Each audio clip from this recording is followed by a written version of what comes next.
Selamat pagi, Wandami, para anggota Sangga dan para Pabajita, Sukihontu, Bapak, Ibu, serta kalian amita sekalian. Kami mengucapkan selamat datang dan selamat bergabung di kelas Pariyati Sasana DBS pada hari ini, Minggu 29 Maret 2026, yang disiarkan secara langsung dari Dhammasala Dhammawihari Buddhist Studies. Izinkan saya, Kimberly, untuk memandu kelas pada pagi hari ini. Senang sekali kalian amita pada pagi hari ini kita semua dapat berkumpul bersama dan melakukan rangkaian kebajikan, diantaranya dengan pembacaan parita, permohonan Tisarana dan Pancasila, mendengarkan Dhamma Desana, dan ditutup dengan dana parami dan pelimpahan jasa. Untuk itu kalian amita, mari kita siapkan batin yang penuh sukacita dan penuh perhatian agar kebajikan yang kita lakukan pada hari ini merupakan kebajikan yang 3 akar dan superior, yang bisa menjadi pendukung kuat untuk pencapaian maga, phala, dan nibbana. Pada pagi hari ini, Seado Keminda akan membabarkan makna kata demi kata dari Brahmajala Sutta dan komentarnya bagian ke-9. Bagian menengah tentang sila bagian pertama. Baik kalian amita, sambil menunggu kalian amita yang lain untuk bergabung bersama kita, izinkan kami untuk membacakan beberapa pengumuman berikut ini.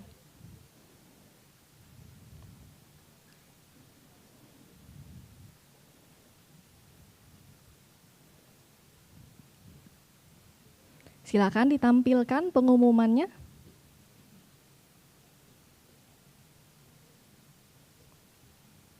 Baik, dengan penuh sukacita DBS mengundang kalian amita semua untuk bergabung dalam perayaan Waisak 2570 Tahun Buddhis pada hari Minggu 31 Mei 2026 pukul 13.00 WIB hingga selesai, bertempat di Ruang Dhammasala lantai 3, lantai 2, dan lantai dasar DBS, bertemakan Zaman Keemasan Kebajikan. Susunan acara terdiri dari permohonan sila, Dhamma Desana, Sangga Dana, peluncuran 4 buah buku sekaligus, yaitu Owada Kata, kumpulan ceramah yang berisikan nasihat volume keempat, Buddha Wangsa, garis silsilah para Buddha bab kedua, Abhidhamma Tak Wibawinitika komentar, dan Abhidhamma Tak Sanggaha bab 1 dan bab 2, karya Seado Keminda. Untuk itu, mari kalian amita kita saksikan bersama tayangan video singkat berkaitan dengan perayaan Waisak 2570 Tahun Buddhis berikut ini.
Acara ini disponsori oleh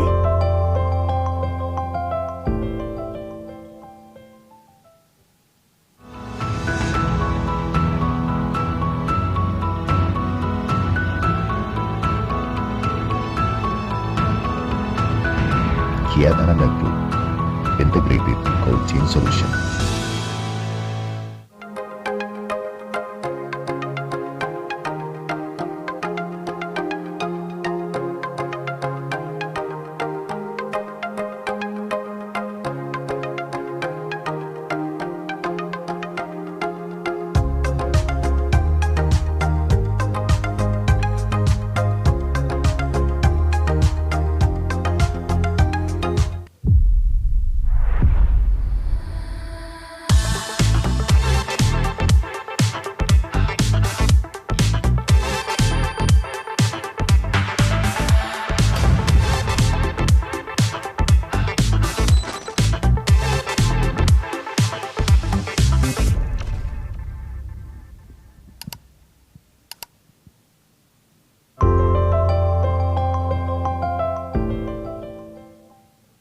Eka Gata Sinergi Kabel menghadirkan dua lini brand utama, Netkabel dan Konergi, diproduksi dengan standar kualitas tinggi, didukung teknologi modern dan proses kontrol yang ketat, telah tersertifikasi ISO, memenuhi standar SNI, dan mendukung program TKDN. Netkabel dan Konergi, solusi kabel yang dapat diandalkan.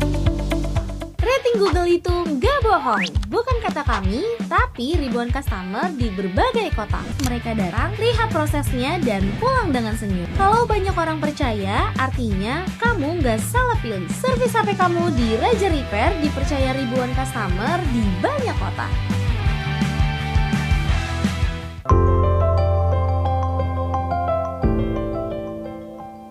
Infinity Logistics, solusi terpercaya untuk kebutuhan pengiriman Anda.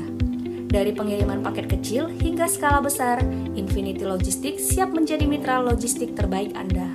Infinity Logistics, trusted partner in international logistics.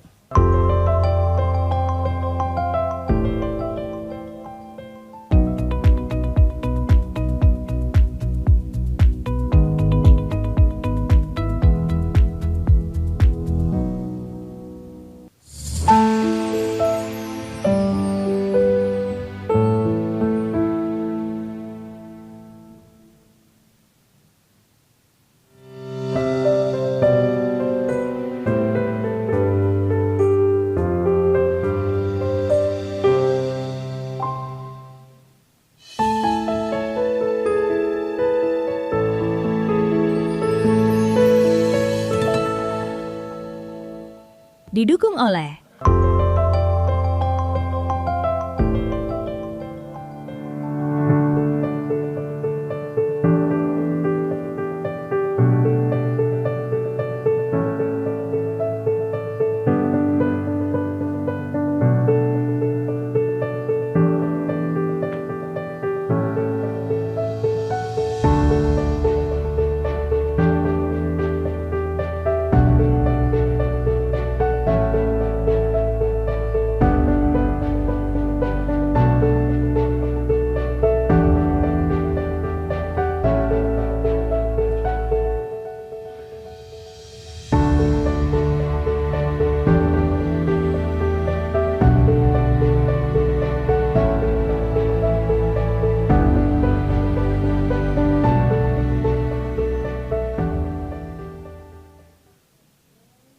Untuk mendukung acara ini, DBS membuka kesempatan berdana melalui 8 jenis sponsorship, Sasana Nugaha 1, Sasana Nugaha 2, Sasana Nugaha 3, Panya, Samadi, Sati, Wirya, Sada, dengan besaran nominal seperti yang tertera pada layar.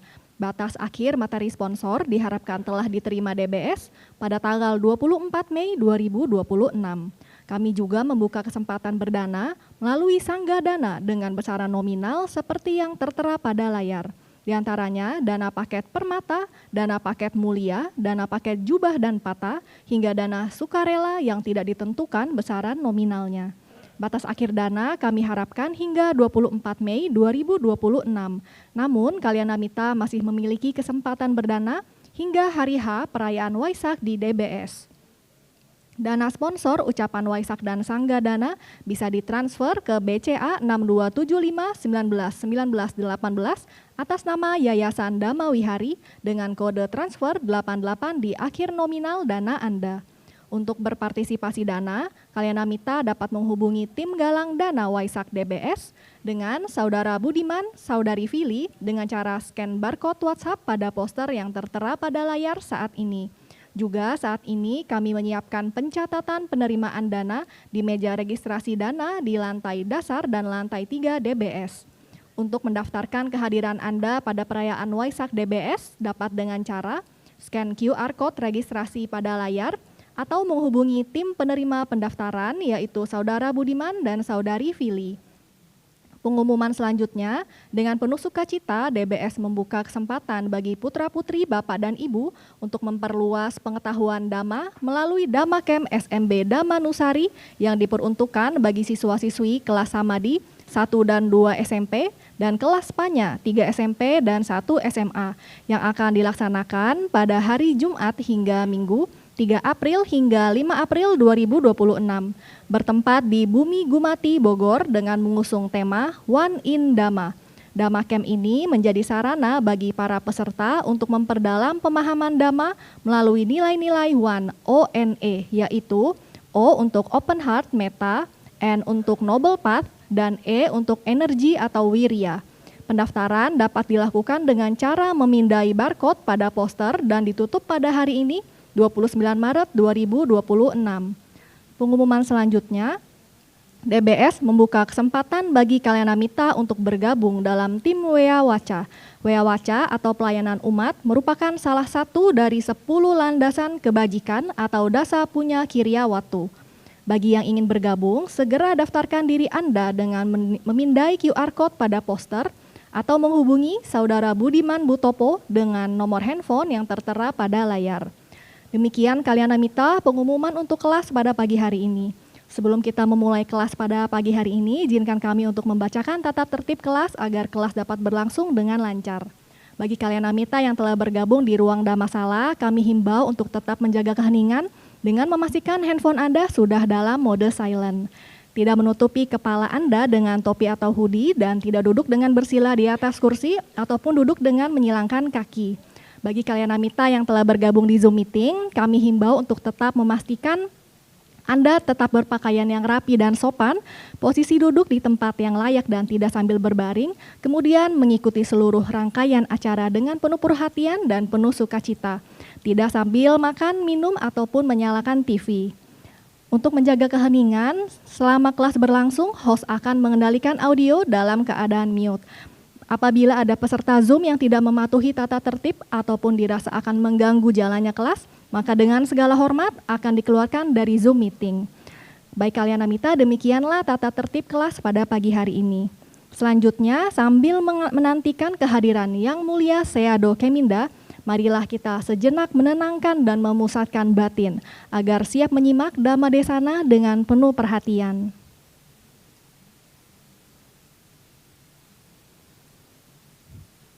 Jangan lupa untuk bergabung dalam WhatsApp Community Buddha Sasana Nugaha dan mengikuti sosial media DBS seperti Facebook, Instagram maupun TikTok untuk mendapatkan segala informasi terbaru mengenai DBS. Jangan lupa untuk menghadiri perayaan Waisak DBS pada hari Minggu 31 Mei 2026 pukul 13.00 WIB bertempat di Dhammasala lantai 3, lantai 2, dan lantai 1 DBS.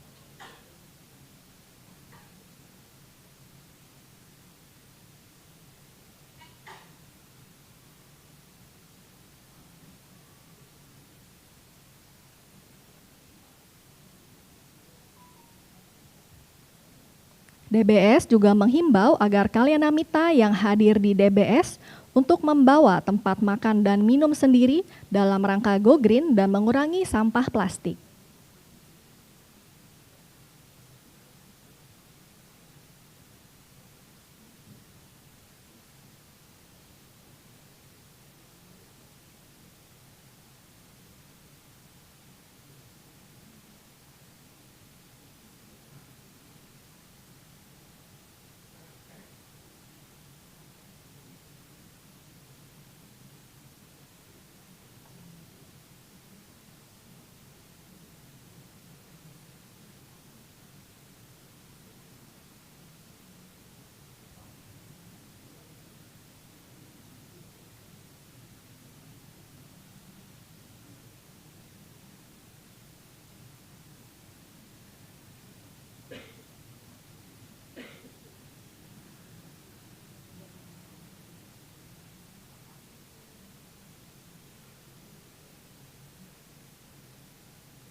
DBS membuka kesempatan bagi putra-putri Bapak dan Ibu untuk memperluas pengetahuan Dhamma melalui Dhamma Camp SMB Dhamma Nusari yang diperuntukkan bagi siswa-siswi kelas Samadhi 1 dan 2 SMP, kelas Panya 3 SMP dan 1 SMA yang akan dilaksanakan pada hari Jumat hingga Minggu 3 April hingga 5 April 2026, bertempat di Bumi Gumati, Bogor.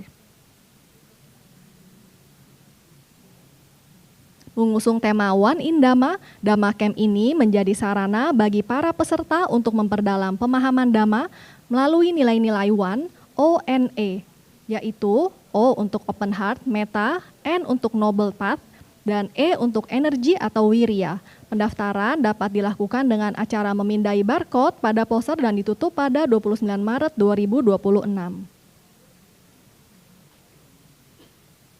Baik kalian Amita, mari kita berdiri dan beranjali, karena sebentar lagi Sayadaw Keminda akan memasuki ruang Dhammasala.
Wandami Sayadaw, selamat datang di kelas Pariyati Sasana pada pagi hari ini. Semoga Sayadaw selalu dalam keadaan sehat, damai, dan berbahagia. Kepada kalian Amita, kami persilakan untuk duduk kembali. Baik kalian Amita, seperti biasa sebelum memulai kelas kita akan membuka dengan melakukan permohonan Tisarana dan Pancasila di bawah bimbingan Yang Mulia Sayadaw Keminda yang akan dipimpin oleh Saudara Yulia. Mohon agar Sayadaw berkenan untuk membimbing kami dalam permohonan Tisarana dan Pancasila. Kepada Saudari Yulia kami persilakan. Wandami Sayadaw, Sukihontu Kalamita, mari kita semua beranjali memohon tuntunan Tisarana dan Pancasila di bawah bimbingan Sayadaw Keminda.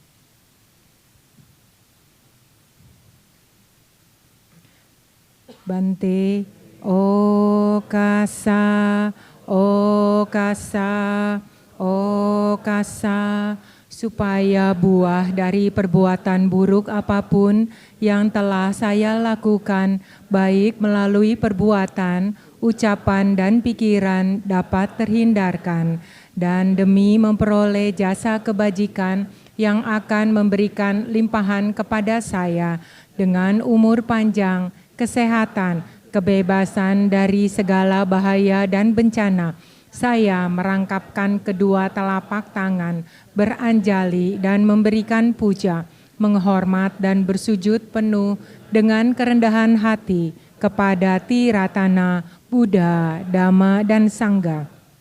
Untuk kedua kalinya, untuk ketiga kalinya, dan dengan perbuatan yang baik ini, melalui sujud yang luhur, semoga saya selalu terbebas dari 4 alam menyedihkan, 3 jenis malapetaka, 8 jenis keadaan yang tidak tepat, 5 jenis musuh, 4 jenis kemalangan, 5 jenis kehilangan, segala jenis penyakit, dan 62 pandangan salah, serta secepatnya mencapai jalan kebebasan, maga, buah pala, dan dhamma mulia, yaitu nibbana.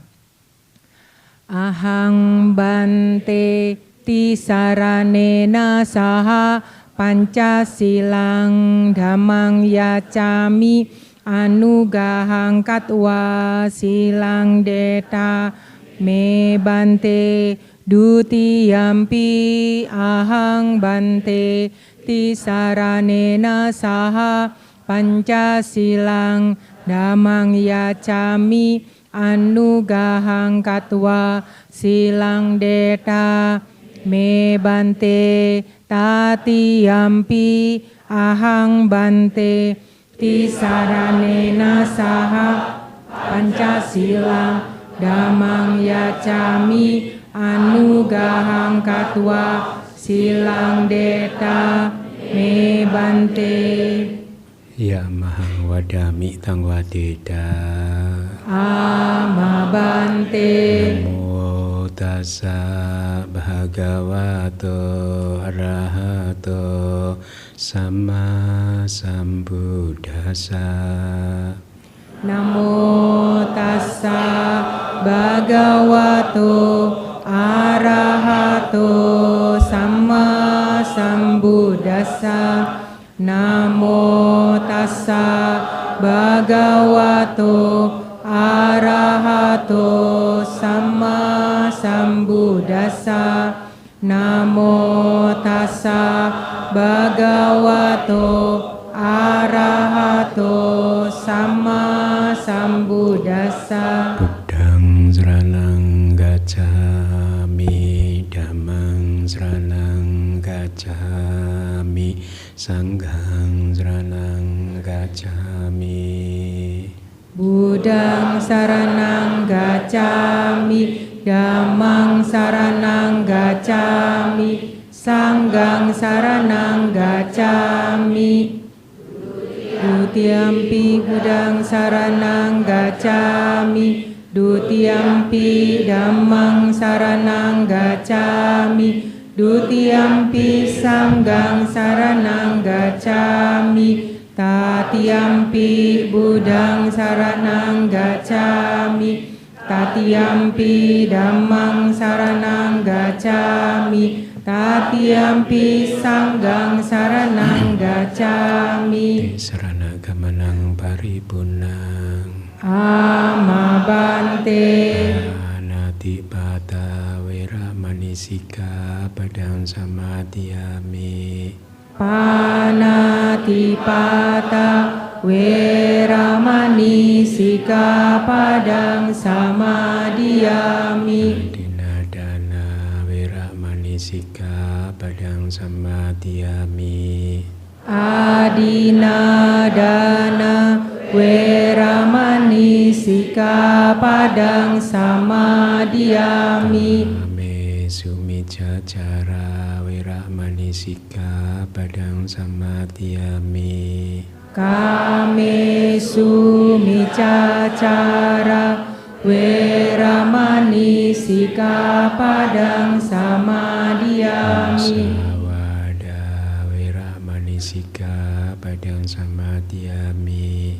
Musawada weramani sikkhapadang samadhiyami. Sulameraya maja pamadadhana weramani sikkhapadang samadhiyami. Surameraya Majapahmadana weramani sikkhapadang samadhiyami. Idang me punya, Idang me punya, asawakaya, asawakaya, wahang hotu, idang me silang, idang me silang, nibanasa, pacayo,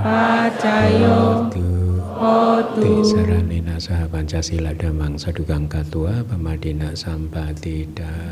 Amabante. Sadu, sadu, sadu. Anumodami sedo.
Baik, sebelum kita memulai kelas, mari bersama-sama memberikan penghormatan kepada Guru Agung kita dengan mengucapkan Namo Tassa 3 kali.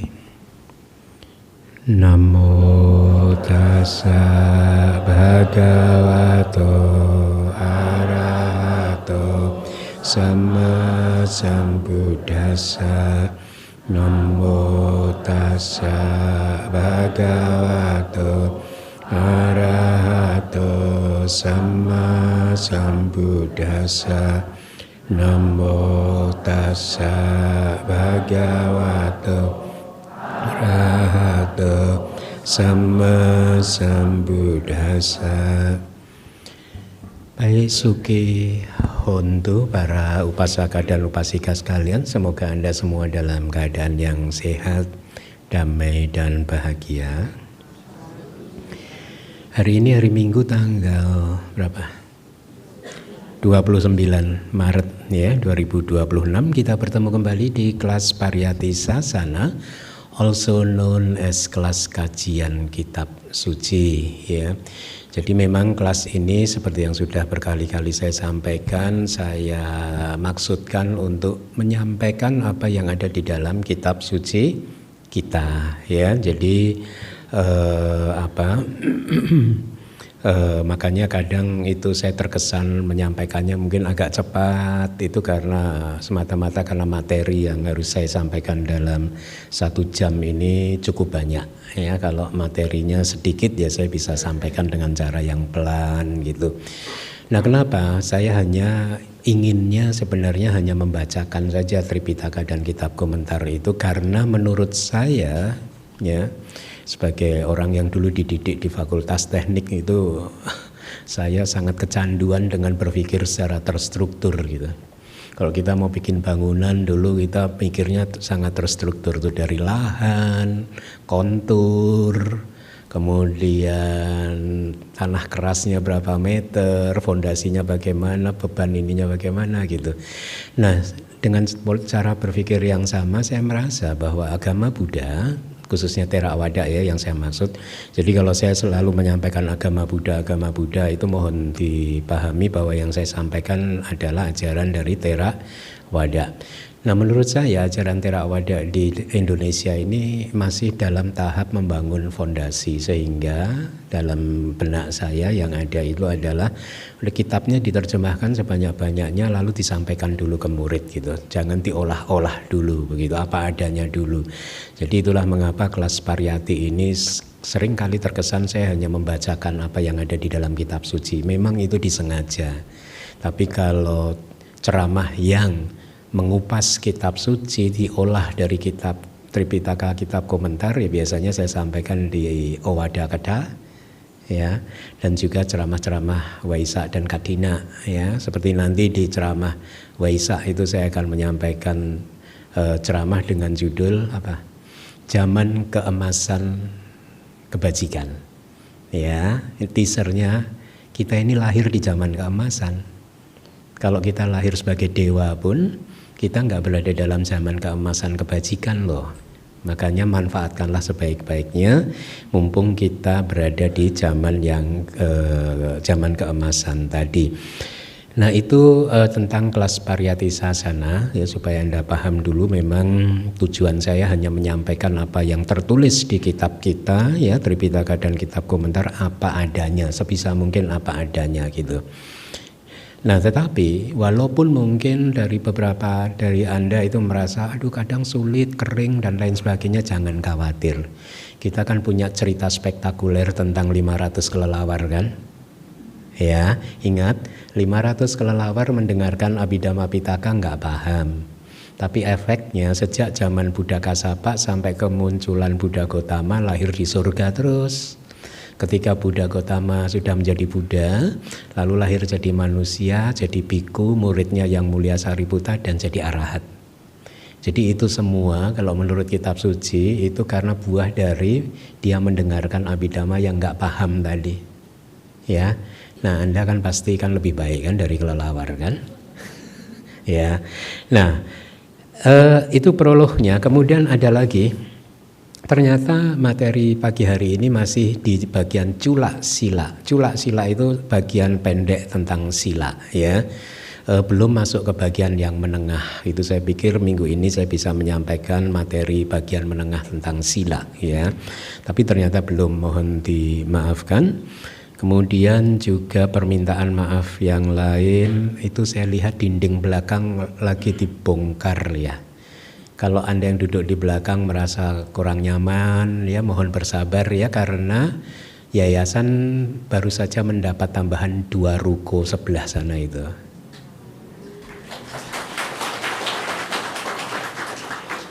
Ya, harapannya pengurus nanti ketika perayaan Waisak sudah tidak harus pasang tenda harapannya.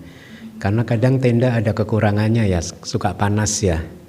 Walaupun yang kemarin acara Katina katanya sudah jauh lebih bagus gitu. Jadi sebagai informasi kita mendapat tambahan 2 ruko atas kemurahan hati donatur tentu saja. Salah satu ruko nanti akan dipakai menurut rencananya, ini yang sedang saya minta Pak Kadek menggodoknya. Kita mempunyai rencana untuk membuka sekolah tinggi ilmu kitab suci. Ya. Karena saya pikir sekarang gurunya udah siap sih. Ada Pak Kadek, ada Seyale Parami gitu ya. Itu sudah cukup sih untuk mengajar Tripitaka dan kitab komentarnya harusnya sih. Ya, saya juga mendapatkan testimoni dari beberapa murid kelas bahasa Pali katanya. Baru 1 semester saja mereka sekarang udah merasa bisa bikin presentasi yang panjang loh. Dengan bahasa Pali, bayangkan tuh baru 1 semester loh. Sudah bisa presentasi di depan teman-temannya dengan memakai bahasa Pali. Jadi ngomong begitu tapi dengan bahasa Pali. Ya. Nah ini kan kabar yang menggembirakan kan, berarti IQ rata-rata orang Indonesia tidak berada di level di level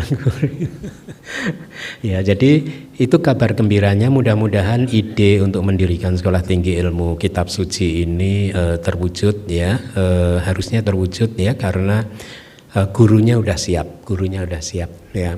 Memang seperti yang tadi saya katakan, untuk agama Theravada ini kita baru berada di dalam taraf membangun fondasi.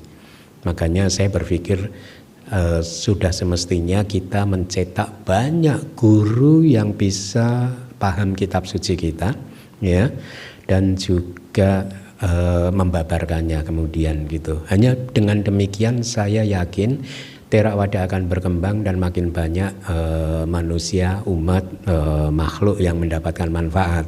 Jadi dengan demikian konsekuensi logisnya Anda atau siapapun yang terlahir sebagai manusia dan mempelajari, mempraktekkan ajaran Theravada, jadi bisa mendapatkan hasil yang maksimal ya, karena Anda mendengarkan kitab suci ya.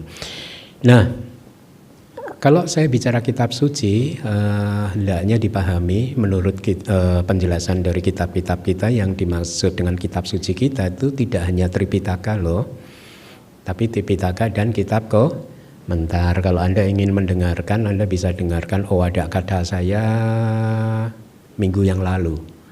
Sudah ada di YouTube juga kayaknya. Judulnya adalah Abhidhamma dan kitab komentar bukan Buddha Wacana, itu ada lain-lainnya ya.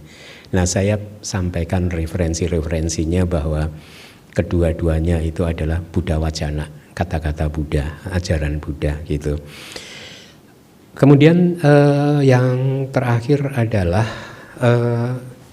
kemarin di Owada hari Sabtu kemarin saya menyampaikan materi tentang Manggala, tentang berkah ya. Yaitu salah satunya adalah tentang berdana, bahwa berdana itu berkah. Tetapi dana itu kan ada 2, amisa dana dan dhamma dana kan ya. Saya ingin ulangi apa yang ditulis di dalam kitab suci kita tentang dhamma dana ya. Kalimat palinya berbunyi ida loka pra loka duka gaya suka wahasa pana sama sambudasa pawe ditasa damasa paresang hita kamataya desana dhamma danang. Jadi dhamma dana dharma, kayak saya sekarang berdana dharma kepada Anda semua, itu adalah desana, adalah wejangan ya, yang dimaksudkan untuk kesejahteraan pendengarnya, untuk kesejahteraan Anda. Hita itu kesejahteraan, keselamatan, kemakmuran gitu. Jadi dhamma desana yang disebut dhamma dana itu haruslah wejangan atau ceramah yang dimaksudkan, memang maksud si penceramahnya adalah demi kesejahteraan orang lain, demi kesejahteraan mereka yang mendengarkannya. Tetapi ada kata-kata sama sambuddha pawedi sadamasa, ini adalah ajaran yang harus disampaikan, adalah ajaran sama Sambuddha yang telah dinyatakan oleh sama Sambuddha. Jadi dhamma dana itu adalah ceramah atau wejangan yang berisikan ajarannya sama Sambuddha, bukan ajaran pribadi.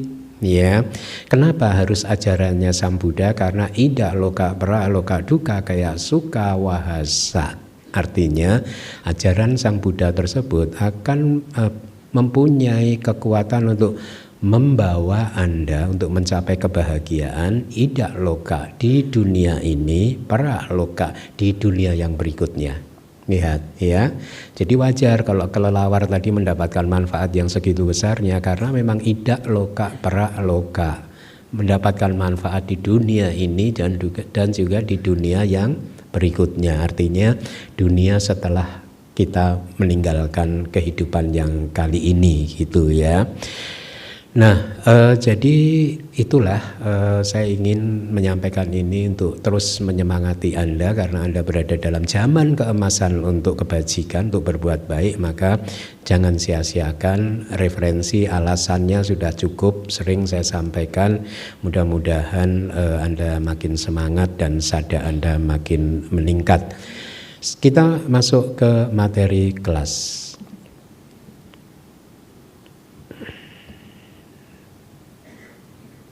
Ya. Setelah meninggalkan obrolan yang tidak penting, Pertapa Gotama abstain dari obrolan yang tidak penting. Abstain itu kayak apa ya? Ya berhenti, tidak melakukan lagi, berpantang gitu ya. Pantang untuk melakukan obrolan yang tidak penting gitu.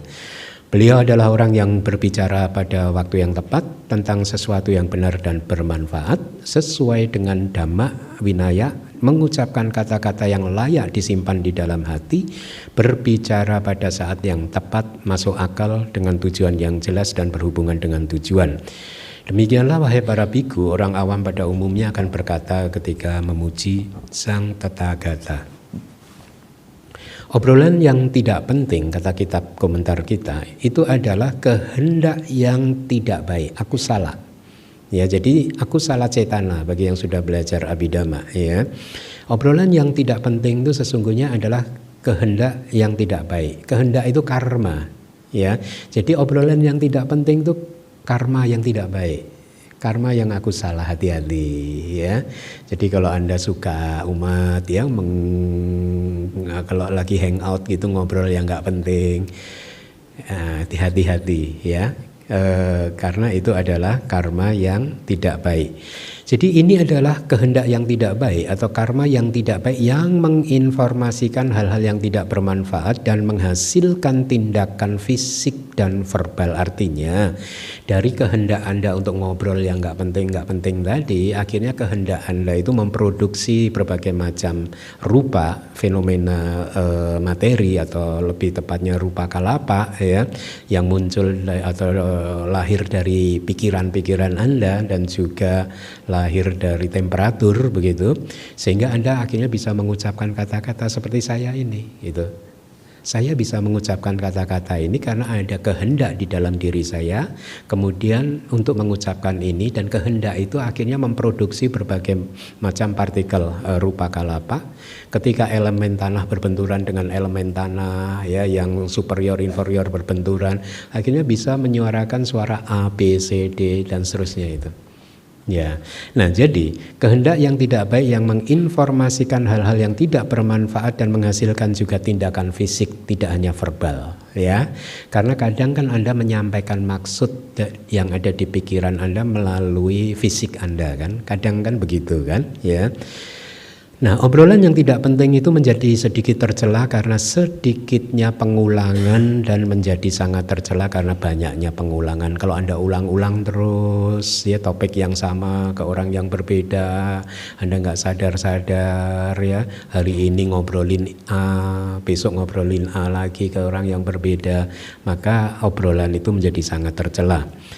Persyaratan yang diperlukan untuk obrolan yang tidak penting ada dua ya, yaitu penghargaan terhadap omongan yang tidak berguna. Artinya Anda menyukainya, menghargainya ya, Anda menikmatinya ya, ketika Anda mengucapkan obrolan yang tidak penting tadi gitu.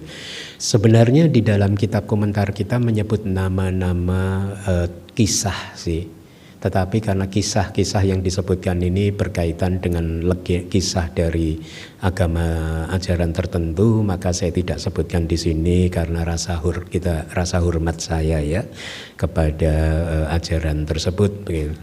Jadi kira-kira mungkin obrolan yang tidak penting itu ya seperti cerita-cerita film, drakor, ya. Cerita di bioskop itu dan lain sebagainya gitu. Itu syarat yang pertama ya, Anda menyukai obrolan yang seperti itu. Kedua, Anda menuturkan kisah-kisah tadi atau cerita-cerita tadi, Anda ucapkan begitu. Nah, kalau dua faktor ini sudah terpenuhi, maka si pelaku itu melakukan karma buruk, yaitu yang disebut obrolan tidak penting, dan itu bisa menjadi kama pada. Kama pada itu adalah karma buruk yang berpotensi menghasilkan kelahiran kembali. Ya, jadi bisa berbahaya sebenarnya ngobrol-ngobrol yang tidak penting tersebut. Pertapa Gotama berbicara pada waktu yang tepat, oleh karena itu beliau adalah orang yang berbicara atau disebut sebagai orang yang berbicara pada waktu yang tepat. Beliau berbicara setelah mempertimbangkan waktu ya yang tepat untuk berbicara. Pertapa Gotama berbicara hanya tentang realitas yang benar, real dan sebagaimana adanya. Oleh karena itu beliau disebut sebagai orang yang berbicara tentang sesuatu yang benar. Pertapa Gotama berbicara hanya dengan membuatnya berhubungan dengan kesejahteraan di dalam kehidupan ini dan selanjutnya. Jadi artinya setiap Pertapa Gotama itu berbicara, Buddha Gotama ini berbicara. Kenapa di sini dipakai nama Pertapa Gotama? Karena kitab kita sedang merujuk kepada bentuk penghargaan dari aliran-aliran lain ketika membicarakan tentang keagungan Buddha.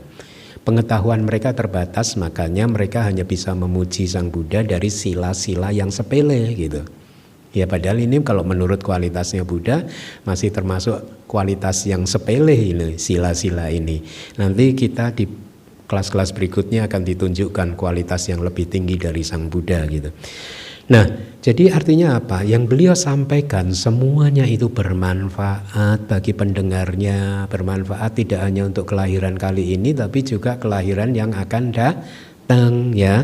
Jadi saya harap referensi-referensi seperti ini bisa Anda pakai untuk meyakinkan teman-teman Anda yang masih saja mungkin mengatakan bahwa Abhidhamma nggak penting gitu.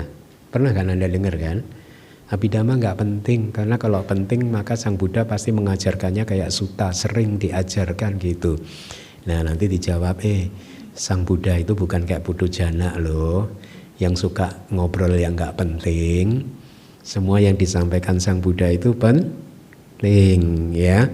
Nah jadi terkonfirmasi ya referensi ini untuk menjawab hal-hal seperti itu tadi. Jadi Anda bisa mengatakan kepada teman-teman Anda bahwa Abhidhamma, komentar itu juga penting gitu. Nah oleh karena itulah beliau disebut sebagai orang yang berbicara tentang sesuatu yang bermanfaat. Pertapa Gotama berbicara dengan membuatnya berhubungan. Setiap pembicaraan Nah, Buddha Gautama itu berhubungan dengan 9 jenis dhamma adi duniawi. Apa itu 9 jenis dhamma adi duniawi? Yaitu 4 magga atau 4 jalan, 4 phala atau 4 buah, 4 hasil, 4 akibat, dan 1 nibbana. Ya, 4 magga, 4 phala, 1 nibbana. Ini adalah 9 dhamma adi duniawi. Kenapa disebut 9 dhamma adi duniawi? Karena kalau Anda bisa memunculkan magga cita, maka Anda akan segera menuju ke nibbana. Dipastikan Anda menuju ke nibbana. Ya, begitu Anda menjadi sotapanna, Anda dipastikan mencapai nibbana. Ya, nah, adi duniawi bukan duniawi, adi duniawi melampaui dunia, karena kalau Anda begitu mencapai magga phala itu, Anda akan keluar dari dunia ini, yaitu siklus kelahiran dan kematian. Anda tidak terlahir lagi, sehingga Anda akan mengalami kedamaian yang tertinggi, paramangsukan, kebahagiaan yang tertinggi. Ya, hanya terjadi ketika Anda mencapai nibbana. Kalau Anda sasarannya hanya tertinggi hanyalah surga, saya katakan bahwa surga juga bukan alam yang aman dari kilesa. Ya, masih banyak orang yang lahir di surga tapi penuh dengan kilesa, masih banyak. Makanya biasanya orang pengen lahir di surga merindukan kenikmatan-kenikmatan indriawi. Oh, di surga bidadarinya banyak loh. Nah, katanya satu dewa bisa dikelilingi 1000 bidadari, enak ya. Saya kalau jadi manusia cuma dikelilingin 1 bidadari. Mau minta 2 nggak boleh sama yang 1 tadi. Nah, jadi masih ada kilesa di sana. Masih ada keinginan untuk menikmati kenikmatan-kenikmatan indriawi. Makanya menurut ajaran Buddha, surga bukan tempat yang aman. Ya, Anda masih tetap akan diterjang, diserang oleh kilesa. Ya, tidak ada kedamaian, tidak ada kebahagiaan yang sejati di sana. Saya lanjutkan. Oleh karena itulah beliau disebut sebagai orang yang berbicara sesuai dengan dhamma. Itu alasannya. Kenapa sekarang beliau disebut sebagai orang yang berbicara sesuai dengan winaya? Karena Pertapa Gautama berbicara dengan selalu membuatnya berhubungan dengan disiplin melalui pengekangan, disiplin melalui pemusnahan. Disiplin melalui pengekangan itu kalau kayak Anda, sila-sila Anda itu, Anda menjalankan disiplin dengan cara mengekang tubuh Anda supaya tidak melakukan pembunuhan makhluk hidup, tidak mengambil barang yang bukan milik Anda, tidak mencuri, dan tidak berzinah. Juga Anda mengekang ucapan Anda supaya Anda tidak mengucapkan kata-kata bohong, Anda tidak mengucapkan kata-kata kasar, Anda tidak mengucapkan kata-kata yang bersifat memecah belah, Anda tidak juga mengucapkan obrolan-obrolan yang gak bermanfaat tadi. Ya, jadi tubuh dan pikiran Anda kekang, Anda kendalikan dengan sila-sila Anda. Nah, tetapi kita semua juga harus bisa berjuang untuk mencapai disiplin melalui pemusnahan. Ini artinya adalah ketika kita berhasil memusnahkan kilesa, yang dengan demikian maka sudah tidak akan ada lagi pelanggaran sila. Kan saya sudah sering sampaikan kan, kenapa Anda masih bisa melanggar sila? Karena Anda masih punya kilesa. Jadi yang melanggar sila bukan Anda sebenarnya, tapi kilesa, ya. Kalau sudah nggak punya kilesa, ya nggak akan ada pelanggaran, gitu, ya. Saya lanjutkan. Buddha dikatakan sebagai orang yang mengucapkan kata-kata yang layak disimpan di dalam hati, ya. Artinya adalah kata-kata beliau, ya. Kalau definisi kitabnya begini, tempat penyimpanan disebut nidana. Jadi orang yang mengucapkan kata-kata yang layak disimpan dalam hati itu bahasa Palinya nidana wati, ya. Nah, nidana itu adalah tempat penyimpanan. Wati itu berarti seseorang yang memiliki tempat penyimpanan, begitulah, ya. Nah, jadi artinya Pertapa Gautama mengucapkan kata-kata yang layak untuk disimpan di dalam hati. Demikianlah artinya, ya. Pada saat yang tepat artinya walaupun sedang mengucapkan kata-kata yang tadi layak disimpan di dalam hati tadi, pertapa Gotama tidak berbicara atau tidak menyampaikannya pada saat yang tidak tepat. Nah, ini pelajaran bagi Anda. Sering kan di dalam kehidupan ini kita harus menahan diri untuk tidak mengucapkan sesuatu kepada lawan bicara kita karena kita berpikir bahwa saat ini bukan saat yang tepat untuk disampaikan. Kenapa? Karena kita besar kemungkinan ya kalau kita sampaikan di saat yang tidak tepat ini, maka kilesanya yang bersangkutan akan muncul dan bahkan juga kilesa kita sebagai efeknya juga akan muncul.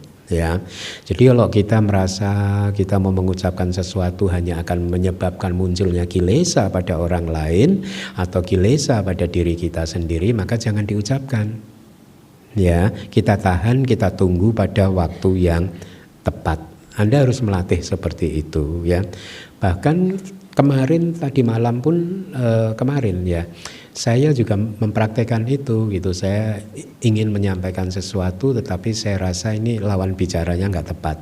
Kalaupun disampaikan sekarang kilesa mereka bisa, kilesa yang bersangkutan bisa muncul. Makanya kemudian saya nggak jadi ucapkan gitu. Saya akan tunggu waktu yang tepat ya, yang kira-kira ketika saya ucapkan itu akan efektif ya, mendapatkan hasil yang baik. Saya nunggu momen-momen seperti itu gitu. Saya lanjutkan.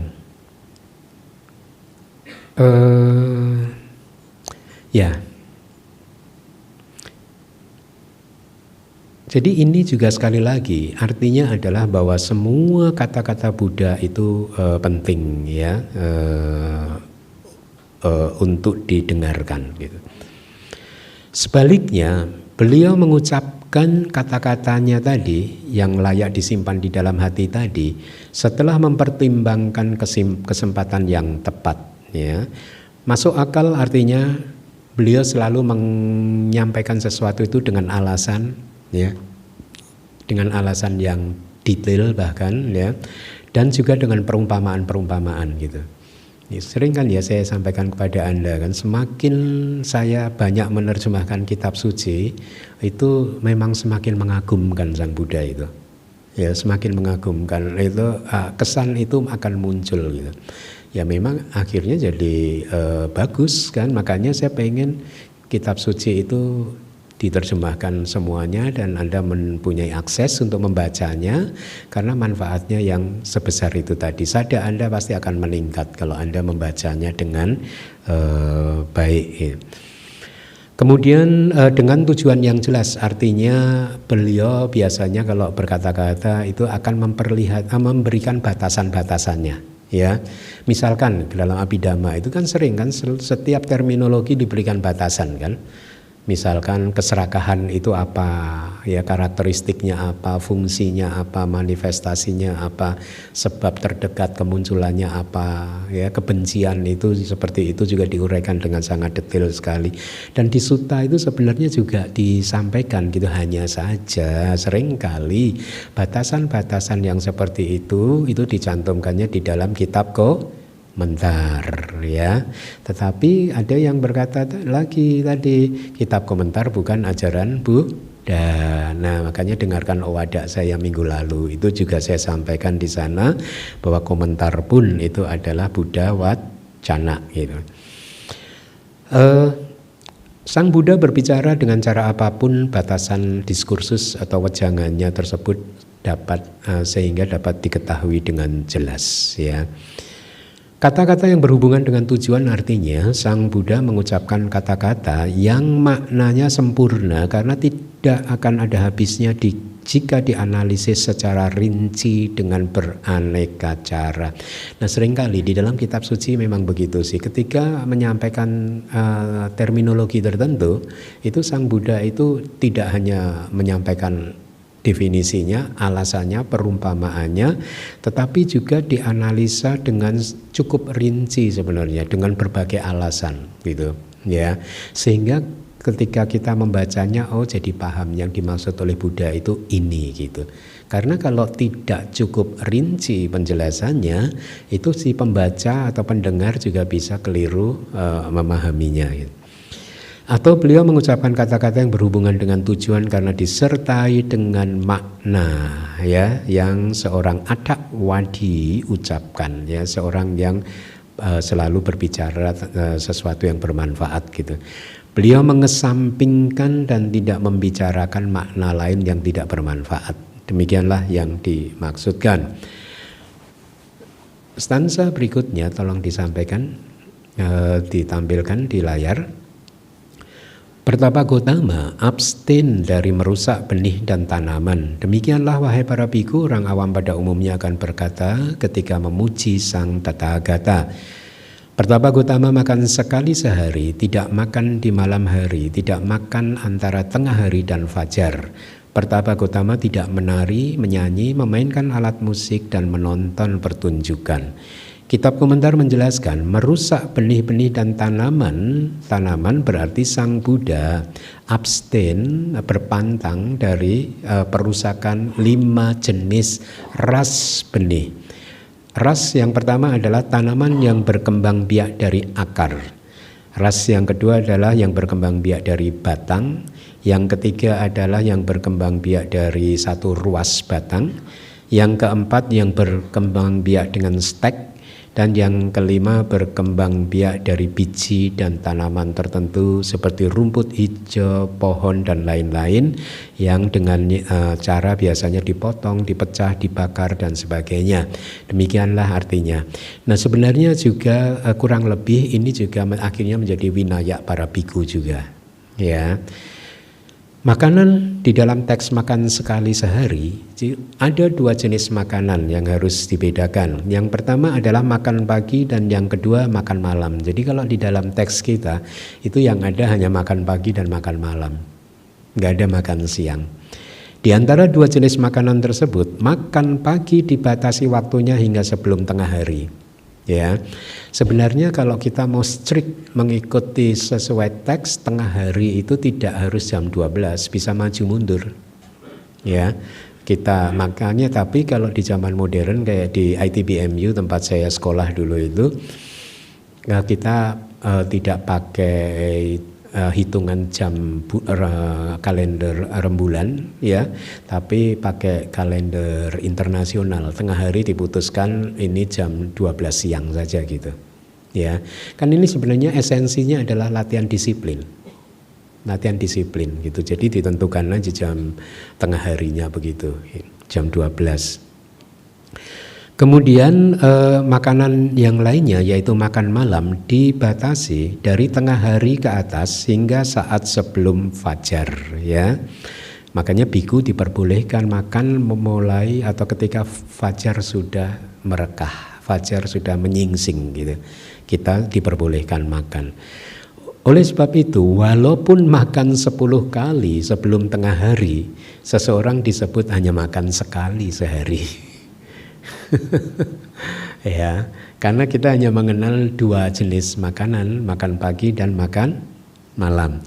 Dengan mengacu kepada hal tersebut, kalimat makan sekali sehari dikatakan.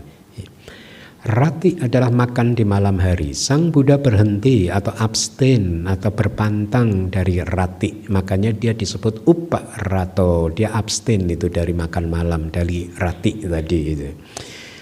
Oleh karena itu, beliau adalah orang yang tidak makan di malam hari, ratu parato. Makan antara tengah hari dan fajar adalah makan ketika tengah hari telah berlalu hingga matahari terbenam. Oleh karena berpantang dari makan ketika tengah hari telah berlalu hingga matahari terbenam tersebut, maka Sang Buddha adalah orang yang tidak makan antara tengah hari dan fajar. Ini mungkin harus saya cek lagi, kok matahari tenggelam ya? Harusnya sebelum matahari terbit. Maaf ya, saya tandai dulu. Ini ada bagusnya juga sih terjemahan saya sampaikan di kelas. Jadi kalau ada yang meragukan, saya langsung bisa cross check lagi nanti. Kapankah beliau berpantang? Ada pertanyaan begitu di dalam kitab kita. Dan dijawab, Sang Buddha berpantang dari makan ketika tengah hari telah berlalu hingga matahari terbenam, dimulai sejak hari beliau menjalani kehidupan pertapaan di tepi sungai Anoma. Ya, Masih ingat ya ketika beliau baru saja keluar dari kerajaannya itu beliau sudah tidak makan setelah lewat tengah hari. Menonton pertunjukan adalah menonton tontonan yang bagaikan sekrup menggeliat kata kitab kita. Jadi goyangan-goyangan begitu itu diistilahkan di kitab kita bagaikan sekrup menggeliat. Yaitu pertunjukan yang berkebalikan dengan sasana Sang Buddha yang bertentangan dengan ajaran Sang Buddha. Kenapa? Karena tidak sesuai dengan sasana Sang Buddha. Menari, menyanyi, memainkan alat musik dan menonton pertunjukan adalah tarian, nyanyian atau permainan alat musik dengan cara menari sendiri atau meminta orang lain menari, ya. Menyanyi sendiri atau meminta orang lain menyanyi, memainkan alat musik sendiri atau meminta orang lain memainkan alat musik, dan menonton pertunjukan yang bagaikan sekrup menggeliat, yaitu tarian-tarian dan lain-lain, bahkan yang berlangsung dengan cara menarikan tarian burung merak dan sebagainya. Tidaklah pantas bagi para biku maupun para bikuni untuk mempertontonkan sendiri tarian dan lain-lain, meminta orang lain untuk mempertontonkannya atau bahkan untuk menonton pertunjukan-pertunjukan tersebut, ya. Jadi enggak pantas bagi seorang biku dan bikuni untuk menari. Enggak pantas juga untuk meminta orang lain untuk nonton tarian, dan juga tidak pantas untuk dirinya sendiri menonton pertunjukan tersebut gitu. Selanjutnya, di antara karangan bunga dan lain-lain, ya. Bunga berarti bunga apapun. Ya, ini karangan bunga itu kayak sebenarnya suka kan kalau di masyarakat India ya masih ya, kalau jalan-jalan kita masih suka melihat ibu-ibu itu di telinganya ada bunganya, atau kadang pakai ya karangan bunga kayak kalung tapi bunga, untaian bunga begitu, ya. Di Myanmar saya lupa, mungkin juga masih ada yang begitu mungkin. Wewangian adalah jenis wewangian apapun. Kosmetik itu adalah kosmetik yang membuat seseorang bernafsu pada kulitnya. Ini lihat ini, ya. Jadi yang dilarang adalah pemakaian kosmetik yang membuat Anda melekat pada kulit Anda, bernafsu pada kulit Anda. Ya. Ya, tapi kan kalau Anda umat Pancasila kan bebas dari ini ya. Tapi sebaiknya sih saya sarankan setiap hari uposatha Anda menjalankan 8 sila. Ya, karena ini tradisi bahkan di zaman Buddha juga begitu, ya. Jadi kalau di hari uposatha ambillah, praktekkanlah 8 sila. Kemudian saya lanjutkan. Di dalam teks dari sebab-sebab untuk memperelok diri atau berhias dengan memakai bunga, wewangian atau kosmetik tersebut, seseorang memakai artinya adalah seseorang mengenakan karangan bunga, ya. Seseorang memperelok diri adalah seseorang yang mengisi tempat yang lebih rendah. Saya sih menginterpretasikannya karena belum sempat cross check ke kitab Winaya, ya. Baru tadi pagi itu saya baca-baca, ini waduh, kalau ngecek ke Winaya agak lama gitu carinya gitu. Mungkin ini kayak membedaki kulit Anda gitu loh. Mungkin ya, dibedaki gitu supaya halus gitu, ya, supaya rata gitu. Seseorang yang menikmati dirinya sendiri melalui wewangian atau bernafsu terhadap kulitnya adalah disebut di sini sebagai seseorang yang berhias, ya. Dan itu kalau Anda sedang mempraktekkan 8 sila hendaknya dihindari, ya. Jadi dengan kehendak yang tidak baik, orang-orang memakai bunga dan lain-lain tersebut, ya, karena dia mempunyai kemelekatan terhadap dirinya, ingin mempercantik dirinya, ingin berhias berdandan, ya, supaya dilihat orang lain sebagai orang yang berpenampilan menarik, dan bahkan diri Anda juga melekati kepada penampilan Anda, ya. Makanya di situ ada cetana yang tidak baik. Kalau kata kitab suci kita, aku salah cetana, ya, kehendak yang tidak baik gitu, ya. Jadi Sang Buddha sudah menjauhkan diri dari itu, abstain dari itu semua. Demikianlah artinya. Tempat tidur yang melebihi ukuran 8 sugata. Jadi ini kalau Anda mempraktekkan 8 sila kan Anda juga tidak boleh tidur di tempat tidur yang tinggi kan. Kalau di teks dikatakan tempat tidur yang melebihi ukuran 8 sugata.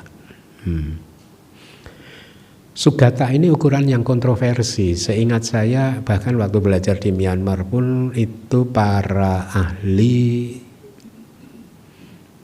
belum bisa mengambil kesimpulan yang dimaksud dengan 1 sugata itu seberapa panjang gitu.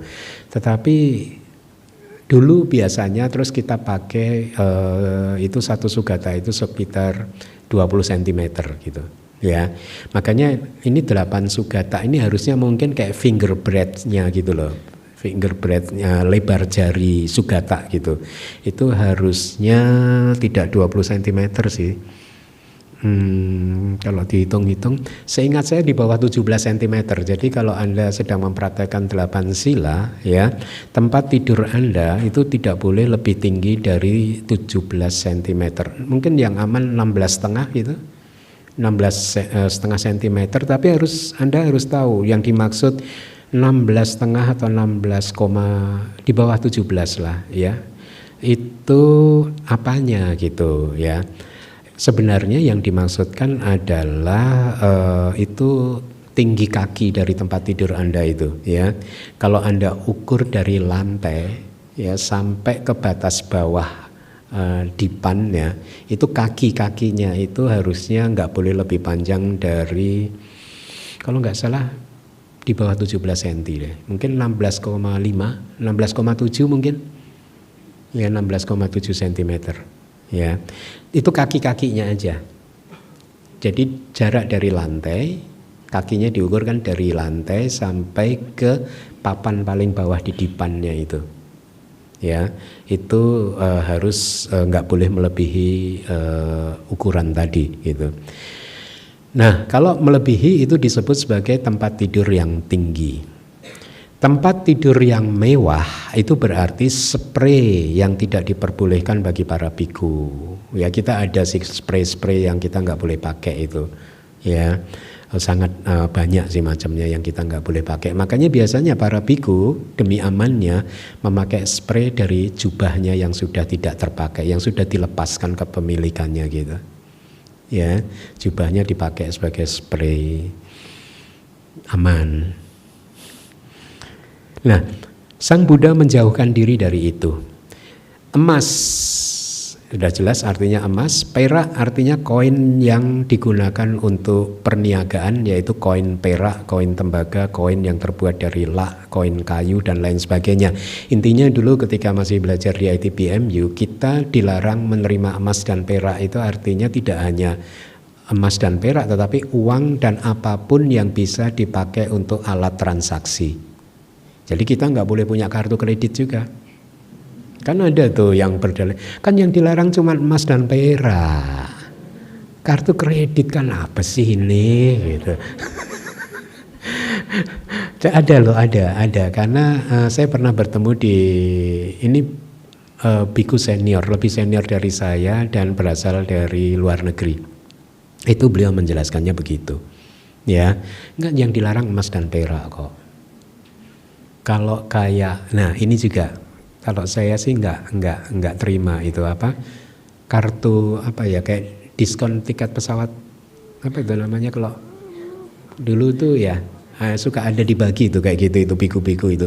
Nah kalau saya nggak mau terima itu, paham ya, apa ya, kartu apa ya. Jadi kalau kita ke airport tunjukin itu sudah ada nama kita, nah gitulah kira-kira, nanti dapat diskon atau apa gitu. Harganya harga khusus, harga biku katanya gitu. Iya, iya. Nah itu pun saya rasa saya nggak mau terima, gitu. Ya, karena dulu guru saya menyampaikannya begitu. Apapun yang bisa dipakai untuk transaksi, apapun. Jadi tidak dibatasi apa saja, gitu. Enggak, apapun gitu. Nah kalau sekarang misalkan kaki kursi bisa dipakai untuk transaksi, ya mungkin nggak boleh terima juga gitu. Apapun. Ya jadi kita tidak boleh bertransaksi, ya. Itu aturannya. Sang Buddha menjauhkan diri dari emas dan perak. Beliau tidak menerimanya dan tidak menyuruh orang lain menerimanya. Beliau tidak menerima emas dan perak yang diletakkan. Ya sama ya. Anda menyerahkan angpau diletakkan di meja untuk saya, ya nggak diterima gitu. Ya, saya bersyukur karena umat-umat di DBS sudah pada tahu.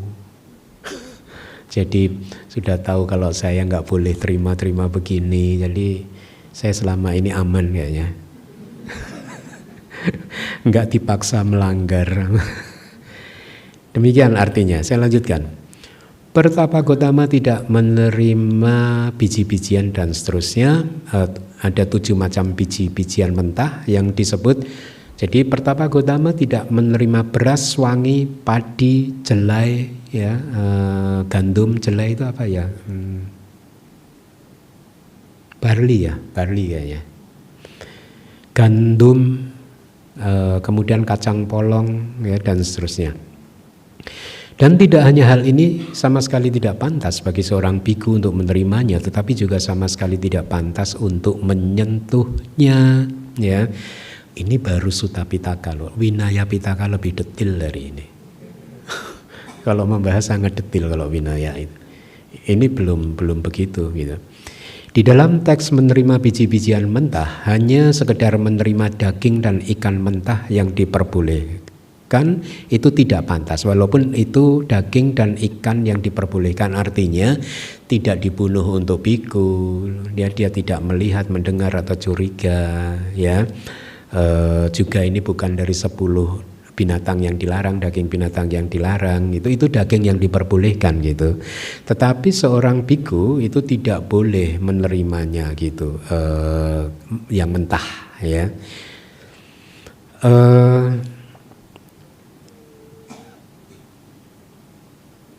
Tapi kalau hanya menyentuh harusnya pantas. Kalau nyentuh aja nggak apa-apa, tapi menerima nggak boleh. Di dalam teks menerima perempuan dan gadis-gadis, perempuan adalah wanita di antara pria. Artinya ini sebenarnya, makanya ini pentingnya kitab komentar gitu. Waduh, Sang Buddha tidak boleh abstain dari menerima perempuan gitu dan gadis. Itu maksudnya adalah perempuan di sini adalah wanita yang sudah menikah gitu ya, atau wanita lainnya disebut gadis. Untuk menerima dan juga menyentuh mereka jelas tidak diperbolehkan. Maksudnya menerima sebagai kayak Buddha zaman dulu kan suka begitu kan, atau mungkin bekerja di wihara bagian dalam. Kalau di Myanmar itu kalau wihara biku itu ada dibagi 2 sih kan, ya. Yang khusus itu area dalam dan area luar. Yang area dalam itu steril, ya.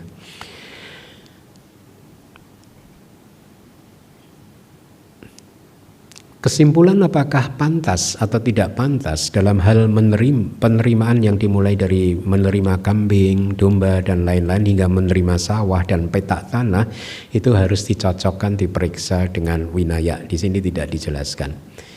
Pertapa Gotama tidak menerima kambing, domba, ayam, babi, ya, gajah, sapi, kuda, keledai, sawah dan petak tanah, ya. Pertapa Gotama abstain dari bertindak sebagai pembawa pesan atau kurir dan seterusnya. Pekerjaan sebagai seorang utusan itu disebut sebagai pembawa pesan. Ini adalah pergi ke sana kemari untuk membawa surat atau pesan yang dikirim oleh upasaka-upasika. Ya. Dulu waktu awal-awal pulang ke Indonesia itu ada umat curhat gitu. Kemudian Bante tolong dong kalau ketemu sama ini gitu, Bante bilang ini gitu. Saya dalam hati aduh. Makanya kemarin saya telepon salah satu murid saya yang lagi belajar di ITBMU, saya sampaikan udah puas-puasin di Myanmar gitu. Jangan pulang sebelum kamu selesai semuanya, selesai pariyatinya, selesai meditasinya, saya bilang gitu. Karena begitu pulang di Indonesia situasinya pasti berbeda, ya. Situasinya berbeda. Kalau di Myanmar itu kan environmentnya kan sudah sedemikian rupa sehingga bagi biku itu nyaman gitu, ya. Karena semuanya juga sudah paham, upasaka upasikanya juga paham tentang winaya, ya. Jadi kita itu enak dan jadwal hariannya itu udah disesuaikan sesuai dengan tradisi-tradisi yang ada di kitab suci sih, sepengetahuan saya. Jadi nyaman, makanya saya berpesan kepada yang bersangkutan, puas-puaskan aja di Myanmar, ya. Bahkan yang kesempatan yang sebelumnya saya sampaikan itu Sele Parami itu. Bahkan itu saya sekolahkan berapa tahun, itu lama sekali. Sekolah 12 tahun dia. 12 tahun kayaknya pulang hanya sekali itu Sele Parami itu. Ya. Jadi ada. Itu ada Sele Parami. Sekolah 12 tahun ya Sele ya. 11 tahun tuh lama tuh. Jadi saya pesan kepada salah satu murid yang di Myanmar, puas-puaskan, tamatkan pariyati dan meditasinya baru pulang gitu. Ya, karena situasi pasti berbeda di Indonesia dan di sana gitu. Saya lanjutkan.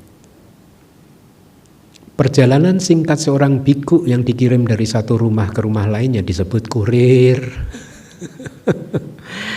Ya kalau umat nggak tahu bisa loh meminta tolong biku untuk jadi kurir tadi itu.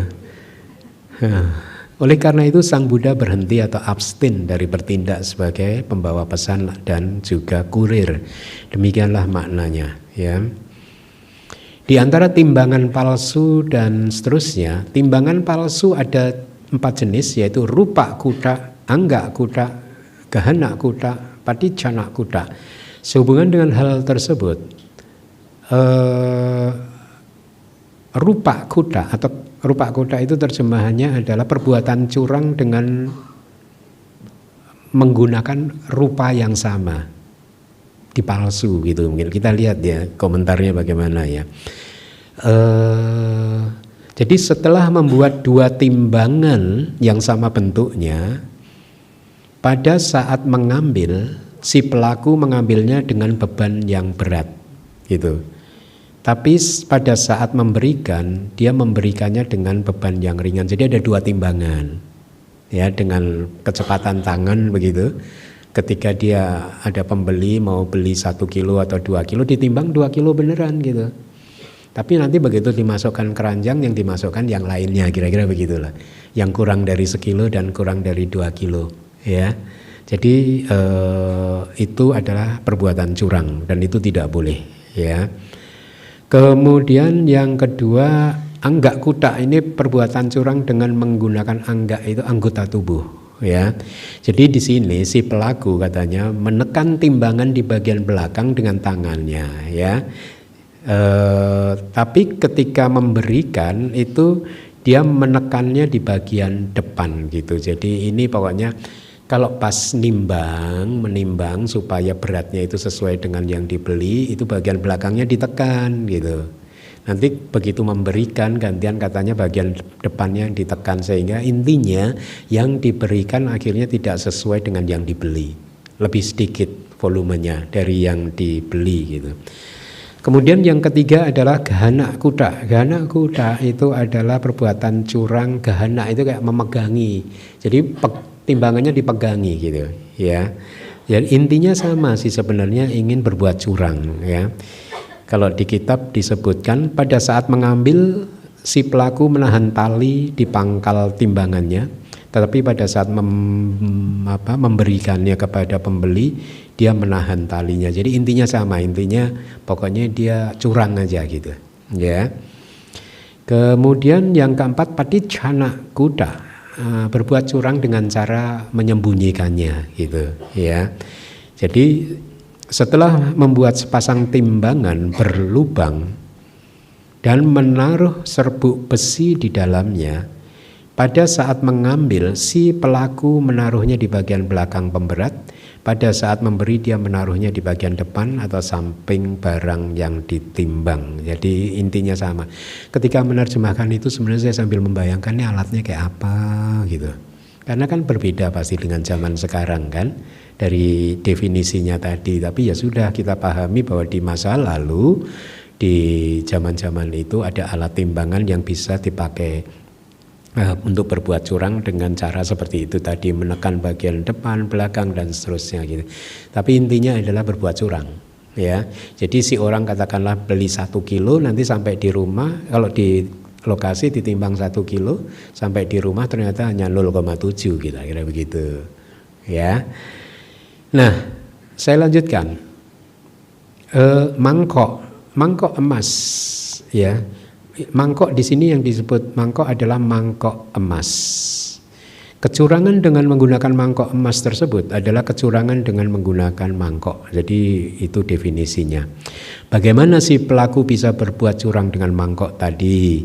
Setelah membuat 1 mangkok dari emas, dia membuat 2 atau 3 mangkok tembaga lainnya menjadi mangkok yang berwarna emas.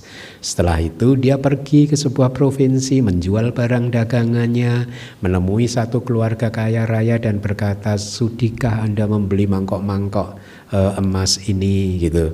Ketika ditanya harganya, dia berkata, "Saya ingin menjualnya dengan harga murah." Oleh karena itu, ketika ditanya oleh para penghuni rumah, bagaimana cara mengetahui bahwa kondisi emas mangkok ini bagus, gitu. Dia berkata, "Ambillah, ya. Kamu ambil setelah mengujinya," gitu katanya. "Diuji dulu aja. Kamu uji, kalau cocok ambil," ya. Nah, jadi akhirnya diuji bersama-sama. Mangkok emasnya digosok gitu ya di atas batu, ya.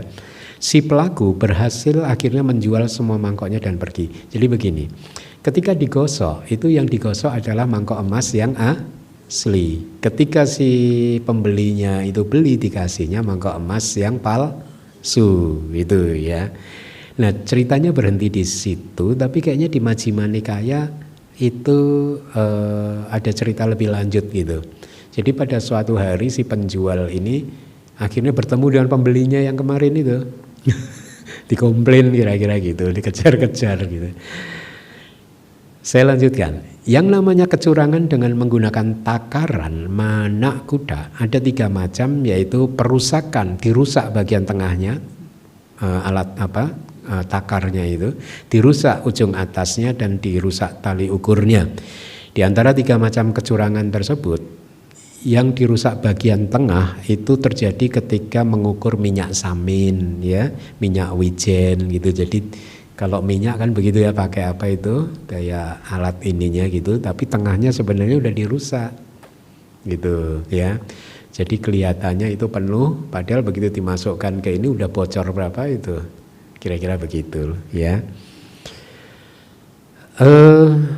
Yang lain harusnya mirip-mirip sih ya. Ini pokoknya berbuat curang itu Sang Buddha sudah abstain, dan biku sebenarnya juga punya winaya ini. Jadi kita tidak melakukan hal demikian juga ya.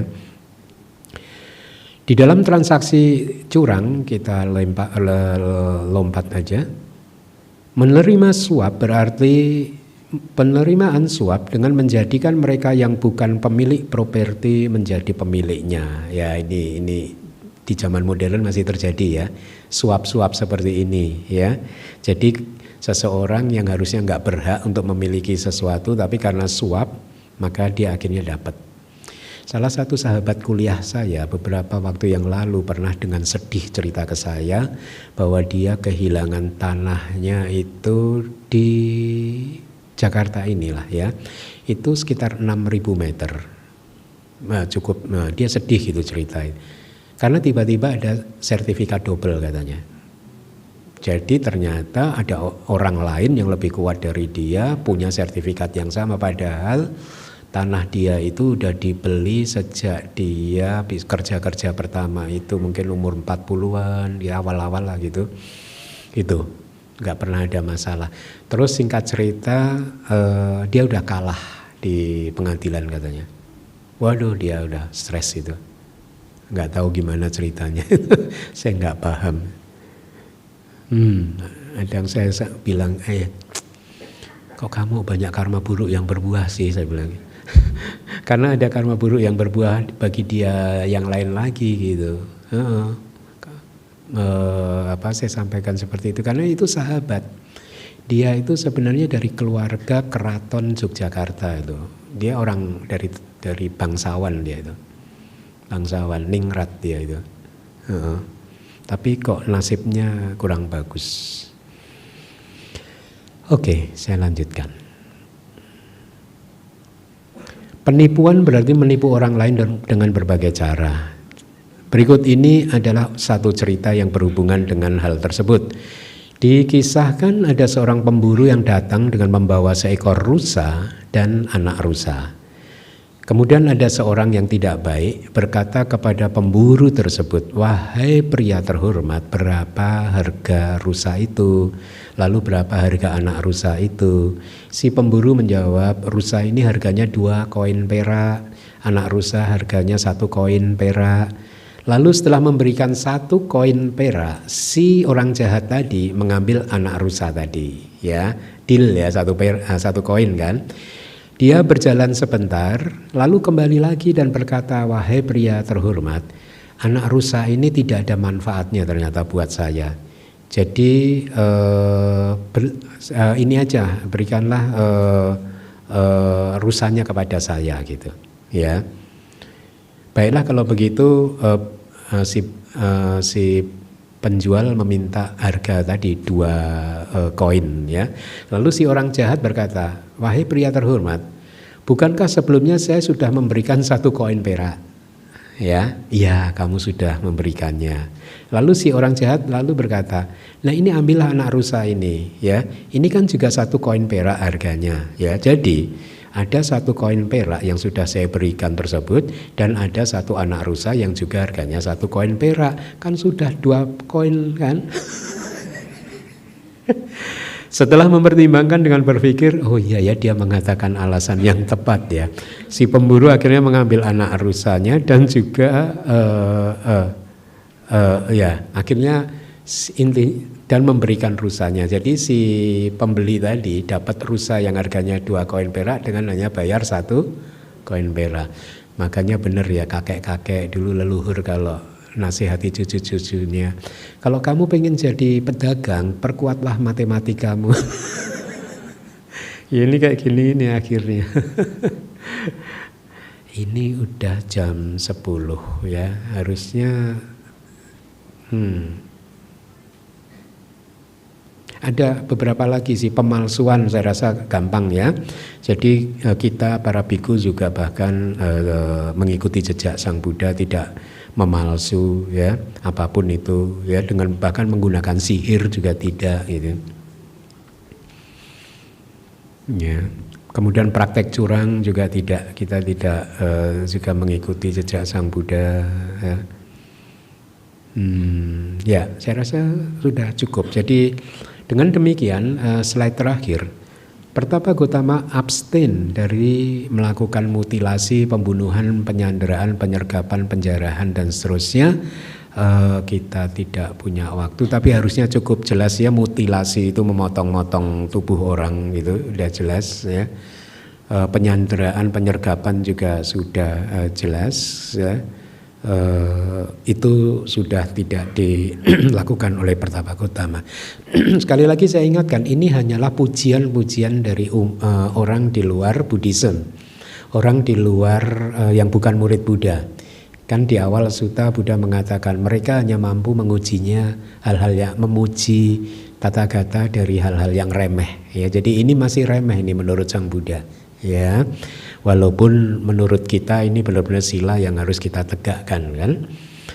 Baik, saya rasa kita cukupkan persis jam 10. Mudah-mudahan apa yang saya sampaikan membawa manfaat bagi Anda semua, dan mudah-mudahan kebajikan yang sudah Anda tanam selama 1 jam ini itu menghasilkan berbagai macam pencapaian-pencapaian yang baik hingga akhirnya menjadi kondisi bagi Anda untuk keluar dari siklus kelahiran dan kematian yang penuh dengan penderitaan. Terima kasih.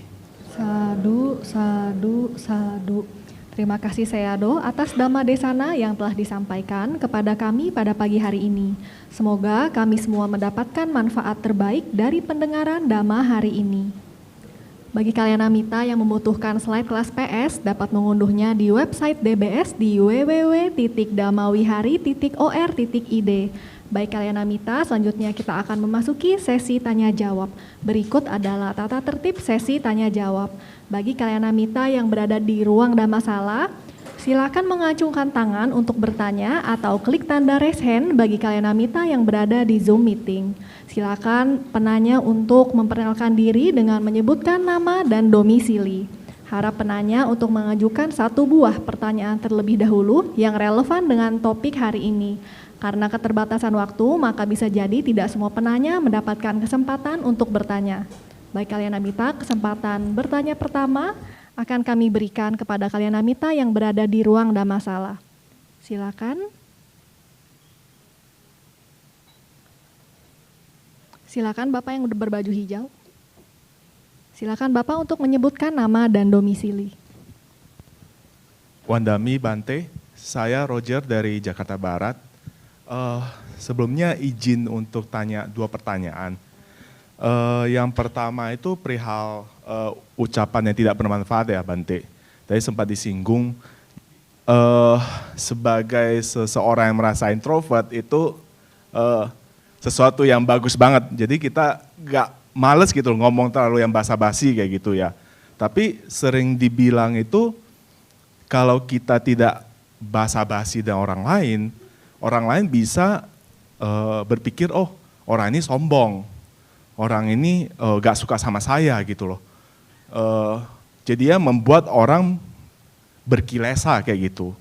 Nah akibatnya kita sebagai orang yang ya suka diem sih sebenarnya bagus-bagus aja kayak gitu, tapi berusaha biar orang intinya nggak berkilesa lah. Kita kasih tahu, oh ngobrol cuaca yang nggak kurang penting kayak gitu. Bahkan kalau ngomongin, kemarin ada film ini nih, ngobrol kayak gitu. Jadi kayak berusaha baik dengan orang tersebut kayak gitu. Dan juga dengan cara ngobrol seperti itu kan kita membahas film kayak gitu, tentang si A, si B, si C kayak gitu kan. Jadi ada saling mengenal kayak gitu, jadi lebih dekat kayak gitu. Nah saya mau bertanya apakah itu termasuk ucapan atau obrolan tidak bermanfaat kayak gitu Bante. Nah yang kedua itu perihal tadi Sang Buddha atau Petapa Gautama itu tidak menerima bunga-bunga atau perhiasan dan lain sebagainya. Nah kebetulan saya hari ini mendapat kesempatan untuk menaruh bunga di depan kayak gitu. Nah kan sebenarnya kan rupang Buddha itu seperti kita melakukan penghormatan kepada Buddha gitu kan. Nah, memberi atau sesuatu yang kita lakukan ke rupang Buddha itu kan seakan kita melakukan kepada Buddha kayak gitu. Apakah ya mungkin agak lancang kayak gitu ya, memberi bunga yang Petapa Gautama atau Sang Buddha itu tidak menerima, itu apakah termasuk gimana ya gitu. Baik, terima kasih Bante. Baik Roger, yang kedua saya jawab dulu. Kalau yang Roger lakukan tadi puja bunga, puja itu kayak devotional offering kepada Sang Buddha. Ya, jadi ini masuk bagian dari kebaktian. Itu sih justru dianjurkan ya, karena kan ada kan banyak persembahan biasanya itu ada 10 macam. Kemarin di Owada udah saya sampaikan, itu juga termasuk bunga. Dana itu dana bunga. Tapi yang dimaksud Sang Buddha tidak menerima bunga itu di karangan bunga untuk perhiasan, untuk berhias tadi loh. Itu yang tidak diterima oleh beliau. Kan zaman dulu ada orang yang pakai kalung tapi kalung bunga.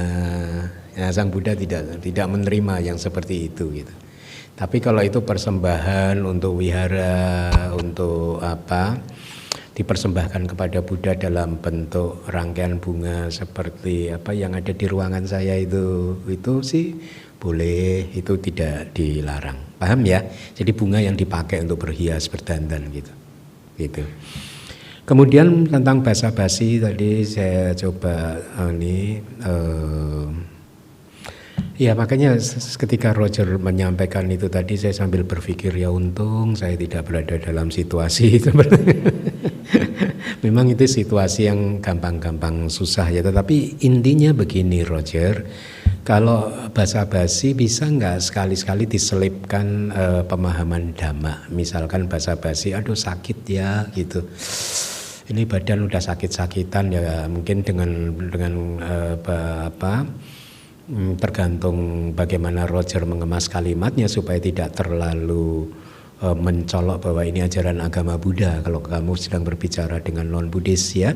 Karena bahkan kemarin ada salah satu umat yang WA ke saya, Bante, aduh susah sekarang kalau ngobrol sama teman tentang dhamma dikira orang suci sayanya gitu. Si temen lawan bicaranya ngomong, kamu kayak orang suci aja gitu. Nanti kalau saya sampaikan diajak makan siang, saya sampaikan ke yang bersangkutan saya sedang atak sila juga, kamu benar-benar ya sekarang jadi orang suci ya gitu. Ada tuh yang nyampein ke saya gitu. Nah, jadi cobalah kemas dengan dhamma. Dhamma itu yang apa? Kebenaran dalam hidup ya, supaya kamu mendapatkan kebijaksanaan tentang kehidupan, si lawan bicara kamu, teman kamu juga mendapatkan kebijaksanaan tentang kehidupan, ya. Misalkan apa? Misalkan yang sepele ya, nah, memang ya setiap manusia kalau udah lahir pasti menuju jadi tua kan. Ya, kalau tua ya sudah gandeng geretnya itu yang menyertai usia tua ya penyakit dan lain sebagainya ya. Memang udah sifatnya tubuh ini ya, kalau udah tua pasti sakit-sakitan ya gitu. Nah, kamu kemas sedemikian rupa ya dalam kerangka 4 kebenaran mulia. Paham nggak 4 kebenaran mulia? Jadi cobalah terbiasa untuk menasehati dalam kerangka 4 kebenaran mulia. Kan 4 kebenaran mulia itu, kebenaran mulia yang pertama tentang duka kan, tentang penderitaan kan, yaitu jati piduka, kelahiran adalah penderitaan, jera piduka, usia tua adalah penderitaan, biadi piduka, sakit adalah penderitaan, merenang piduka, kematian adalah penderitaan, apiyehi sampayoga duka ya, berkumpul dengan orang yang tidak disukai itu penderitaan, kemudian piyehi wipayoga duka, berpisah dengan orang yang disayangi adalah penderitaan, yang picang nalabati tampi dugang, tidak mendapatkan apa yang kita inginkan adalah penderitaan ya. Nah, itu kamu kemas dengan bahasa kamu. Ya, kamu pahami dulu kerangka 4 kebenaran mulia itu. Nah, tapi kemudian juga harus disampaikan, oh tapi sebenarnya penyebab dari semua penderitaan ini tanha kok. Kebenaran mulia yang kedua, craving kok. Ya, nafsu keinginan kita, nafsu kehausan kita yang terlalu melekat, harus begini, harus begitu, nggak mau kehilangan ini, nggak mau kehilangan itu gitu. Ya. Makanya biasanya kan kalau saya kedatangan kawan-kawan lama, kawan sekolah, itu saya pakai bahasa yang universal. Misalkan sebenarnya saya bilang, nggak ada loh masalah yang berat itu, saya bilang. Yang sering juga saya sampaikan kepada Anda, masalah itu jadi terasa berat karena cara pikir kita aja yang salah gitu. Kalau dengan teman-teman dari agama lain, saya pakai bahasa yang universal seperti itu. Cara berpikir yang salah aja. Atau karena kita nggak mau nerimanya aja gitu. Coba kalau kita terima itu masalah jadi enteng semuanya. Yang bikin berat kan karena kita nggak mau nerima ini itu gitulah kira-kira. Jadi dengan bahasa universal yang dia juga paham, dia tidak merasa sedang diceramahi ajaran Buddha. Ya, itu poinnya sih. Nah, kemudian kebenaran mulia ketiga, keempat nggak usah diceritakan kalau dia bukan Buddhis. Oh, tapi harus latihan sila samadhipanya. Nggak usah, kan ada hal-hal yang tidak perlu diucapkan. Kayak tadi, tunggu waktu yang tepat misalkan ya. Jadi saya juga jarang bercerita tentang apa attachment, kemelekatan, keterikatan kepada yang non Buddhis itu kalau pada datang ke sini, kecuali mereka bertanya. Jadi pernah kan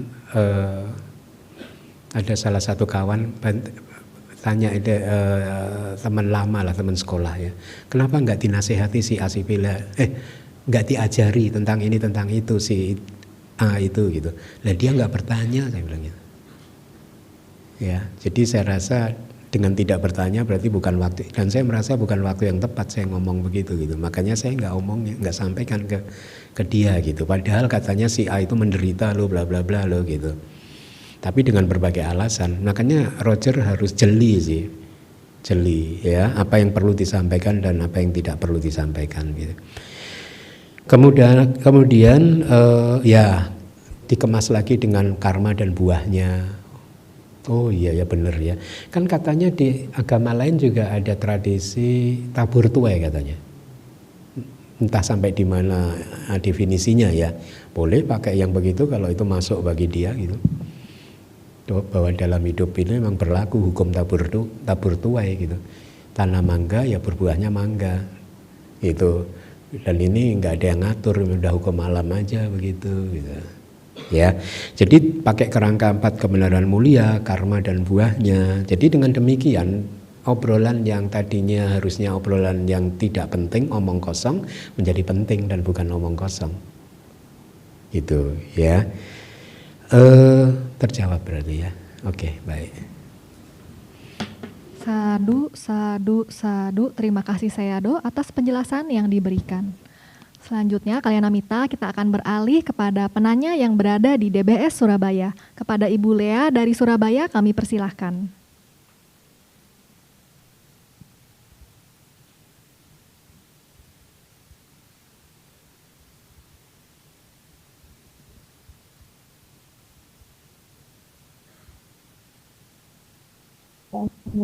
Wandami Bante, apakah suara saya cukup terdengar? Iya, terdengar Bu.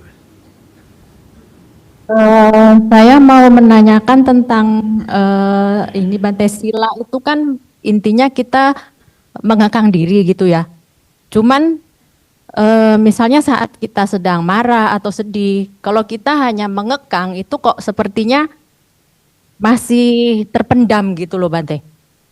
Jadi misalnya saat kita marah, kita menahan diri untuk tidak bicara itu mungkin masih bisa ya. Lalu tapi setelah itu apa yang harus kita lakukan lagi setelah kita berhasil mengekang gitu. Supaya apa yang kemarahan atau kesedihan yang ada di dalam diri kita itu bisa benar-benar hilang gitu loh Bante. Mohon ya. arahan. Baik Bu Lea. Bu Lea nggak hadir ya waktu saya menyampaikan ceramah singkat di Surabaya malam-malam itu. Nggak hadir. Nggak ada, oke. Kayaknya saya sampaikan topik ini. Jadi begini Bu, baik saya sampaikan. Bu, tujuan kita adalah, Ibu boleh duduk kalau ini, boleh ya. Tujuan kita sebagai umat Buddha adalah menghancurkan kilesa, ya, menghancurkan kotoran batin. Ya, saya harap Ibu udah paham kotoran batin itu apa. Kalau belum mungkin nanti bisa baca buku-buku yang kita terbitkan gitu ya, buku Karma, Pusaran Kelahiran dan Kematian Tanpa Awal, buku tentang Abhidhamma bab kelima itu hukum karma dikupas dengan detail. Kilesa dikupas dengan detail, berarti Abhidhamma bab 2. Nah, tujuan kita adalah menghancurkan kilesa, tetapi kilesa ini karena sudah bersama dengan kita sejak awal samsara, sejak awal siklus kelahiran dan kematian kita, yang awalnya sudah tidak bisa diduga, disangka berapa lama gitu, tidak bisa ditemukan, bahkan Sang Buddha pun tidak menemukan kapan itu awal samsara gitu. Ini pun artinya sangat lama sekali awal samsara, dan kilesa itu sudah bersama terus dengan kita sejak awal sampai hari ini. Sehingga dia itu sudah menjadi semacam membentuk tendensi-tendensi tertentu di dalam pikiran masing-masing orang. Mereka yang pikirannya sering negatif itu karena tendensi yang negatif itu sangat kuat. Sehingga pikiran ini kayak selalu terkondisi untuk bereaksi secara negatif gitu, dengan cara memunculkan kilesa dan lain-lain gitu. Nah, dari penjelasan singkat ini saya ingin sampaikan pesan bahwa kilesa ini memang butuh penanganan khusus untuk bisa menundukkan, melemahkan dan kemudian menghancurkannya. Nah, oleh karena itu sama Sang Buddha, guru agung kita yang memang benar-benar tercerahkan sepenuhnya, sudah mengajarkan kepada kita latihan yang terstruktur, ya. Kilesa itu bisa dibagi menjadi 3 level sebenarnya. Kilesa yang kasar, ya. Kilesa yang kasar itu adalah kilesa yang muncul melalui bentuk pelanggaran-pelanggaran sila, Bu. Jadi itu disebut kilesa yang kasar, atau disebutnya sebenarnya witikama kilesa. Witikama kilesa itu kotoran yang muncul dalam bentuk transgression, pelanggaran, ya. Nah, kilesa yang seperti ini itu bisa kita kendalikan dengan cara ibu tadi mengekangnya tadi, dikekang dengan sila-silanya ibu, ya. Nah, tapi ibu juga harus pahami bahwa mengekang dengan sila itu hanya mengekang kilesa-kilesa yang muncul melalui mulut kita dan tubuh kita. Ya, jadi ucapan kita menjadi terkendali, menjadi terkekang, tangan kita juga menjadi terkendali. Ya, tidak dipakai untuk menyakiti makhluk lain, membunuh makhluk lain dan lain sebagainya. Nah, jadi poinnya adalah ibu harus pahami bahwa latihan silanya Bulea itu hanya mengendalikan tubuh dan ucapan Bulea saja. Ya. Nah, tetapi ada kilesa yang menengah yang disebut kilesa dalam bentuk obsesi-obsesi. Ini adalah kilesa-kilesa yang muncul di dalam pikirannya ibu tadi. Ya, marah ditahan, dikekang, ya tapi masih dongkol di dalam hati. Ya memang prosesnya seperti itu. Ya, nah kilesa yang seperti ini memang tidak bisa dikendalikan dengan sila. Kilesa yang muncul dalam bentuk obsesi di dalam pikiran ibu, itu ibu harus kendalikan dengan meditasi samatha. Ya, jadi saya sarankan kalau ibu tadi bertanya bagaimana ya Bante untuk mengendalikan pikiran yang dipenuhi oleh kemarahan tadi, coba berlatih meditasi samatha, Bu. Ya. Saya sarankan meditasi anapanasati dengan mengamati nafas masuk keluar di depan gini, depan kita, di lokasi manapun di mana ibu merasa nyaman bisa menyadari nafas masuk dan keluar. Kalau ibu mencapai sama-samadhi, konsentrasi yang benar, maka kilesa yang berkecamuk di dalam pikiran tadi berhasil ibu tekan, ibu kekang, ibu kendalikan. Ya, di dalam teks kita itu diberi perumpamaan seperti begini, Bu. Kilesa itu seperti rumput liar, ya, yang berkecamuk dalam pikiran tadi seperti rumput liar. Kemudian konsentrasi yang benar, jana, itu seperti batu besar yang menimpa rumput liar. Bayangkan, Bu, ada rumput ditimpa sama batu besar, ya. Kalau ibu berada di dalam jana selama 2 jam, 3 jam, 4 jam begitu, maka kilesa ditekan seperti itu. Ya, jadi selama 3-4 jam tadi kilesa nggak bisa muncul. Begitu ibu keluar dari jana, itu seperti batu besarnya tadi diangkat. Untuk beberapa waktu rumputnya masih belum tumbuh, Bu. Tetapi cepat atau lambat rumput liarnya ini tadi akan tumbuh lagi. Itulah yang dialami mereka yang sudah menguasai jana. Ketika berada di dalam jana, mereka merasakan kedamaian, kebahagiaan yang tak terkirakan gitu. Tetapi begitu mereka keluar dari jana, setelah tergantung kekuatan dari yang bersangkutan, tapi biasanya setelah 2 jam, 3 jam, 4 jam kilesa bisa muncul lagi. Ya, inilah yang terjadi pada tadi pagi saya sampaikan pada umat, yang terjadi pada Devadatta. Devadatta itu adalah seorang biku yang sudah menguasai 8 jana dan bahkan 5 lokia apinya, ya, kesaktian yang duniawi itu beliau sudah menguasai. Tapi walaupun demikian beliau masih bisa melakukan garuka karma, akusala karma, karma berat yang tidak baik, yaitu memecah belah sangga dan dengan niat yang jahat melukai tubuh Buddha. Itu, ya. Kenapa? Karena rumput liarnya dia tumbuh lagi. Walaupun dia master jana, ya, rumput liarnya tumbuh lagi. Nah, jadi kilesa yang kasar dikendalikan melalui sila, kilesa yang berkecamuk dalam bentuk obsesi dalam pikiran dikendalikan, ditekan melalui jana. Tetapi walaupun demikian rumput liar ini masih hidup. Untuk bisa membunuhnya, dicabut sampai ke akar-akarnya, maka setelah mencapai jana ibu harus berwipasana. Ya, ketika wipassananya ibu itu sudah mencapai puncaknya, maka akan muncul yang dinamakan magga cita. Ya, ini adalah kesadaran jalan.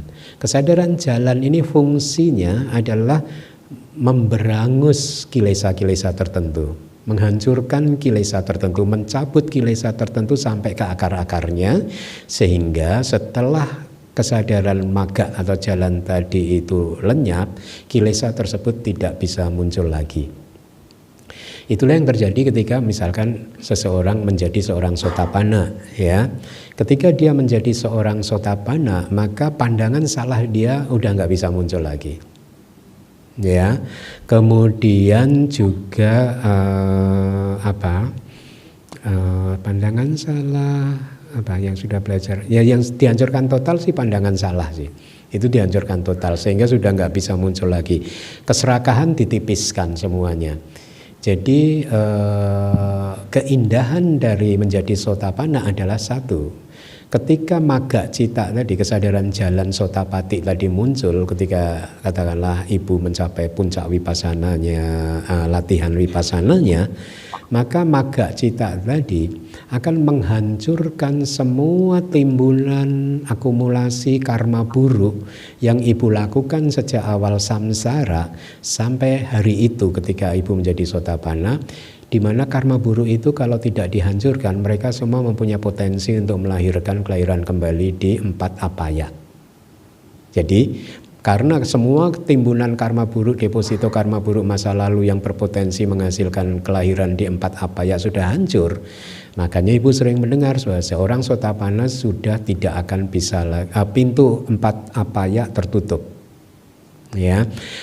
Yang kedua, sotapati magga cita tadi, kesadaran jalan sotapati tadi tidak hanya menghancurkan timbunan karma buruk dari masa lalu yang seperti itu, tetapi juga menipiskan kilesa-kilesa, melemahkan kilesa. Semua kilesa dilemahkan sehingga akhirnya dia masih punya kilesa, tetapi kilesanya semuanya lemah.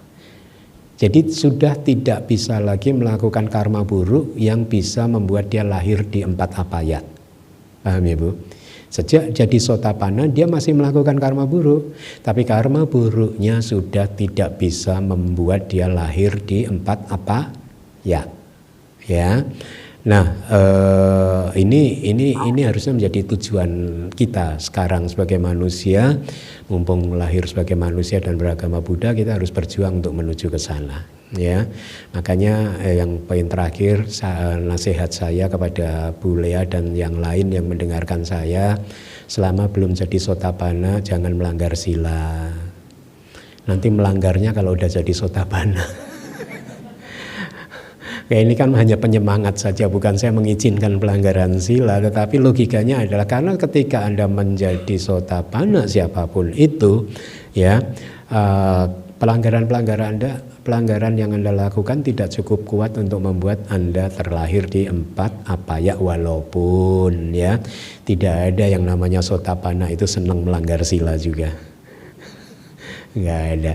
Nah jadi seperti itu Bu, kita beruntung karena Sang Buddha sudah mengajarkan pada kita secara sistematis, dan saya bisa sampaikan kepada Anda, kepada siapapun, bahwa setelah lebih dari 20 tahun mempraktekannya, saya bersyukur sekarang bahwa di dalam kelahiran sekarang akhirnya saya bisa bertemu dengan ajaran Buddha. Itu syukur saya udah tak terkira gitu. Mudah-mudahan menjawab ya Bu. Sadu, sadu, sadu. Terima kasih Sayadaw atas jawaban yang diberikan. Baik Kalyanamita, pertanyaan tadi merupakan pertanyaan terakhir pada sesi tanya jawab pada kali ini. Sadu, sadu, sadu. Sekali lagi Anomodami Sayadaw atas pembabaran tentang Brahmajala Sutta dan komentarnya bagian ke-9, bagian menengah tentang sila bagian pertama. Mohon Sayadaw berkenan untuk memberikan kesempatan kepada kami untuk membacakan pengumuman dan berdana parami. Kalyanamita, berikut adalah beberapa pengumuman. Dengan penuh sukacita, DBS mengundang Kalyanamita semua untuk bergabung dalam perayaan Waisak 2570 Tahun Buddhis pada hari Minggu 31 Mei 2026 pukul 13.00 WIB hingga selesai, bertempat di Dhammasala lantai 3, lantai 2, dan lantai dasar DBS, bertemakan Zaman Keemasan Kebajikan. Susunan acara terdiri dari permohonan sila, Dhammadesana, Sanggadana, dan jangan lewatkan peluncuran 4 buah buku, yaitu buku Owada Kata, kumpulan ceramah yang berisikan nasihat volume keempat, Buddha Wangsa, garis silsilah para Buddha bab kedua, Abhidhamma Tak Wibawinitika, komentar, dan Abhidhamma Tak Sanggaha 1 dan kedua, karya Seado Keminda. Untuk itu, mari Kalyanamita kita saksikan bersama tayangan video singkat berkaitan dengan perayaan Waisak 2570 Tahun Buddhis berikut ini.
Acara ini disponsori oleh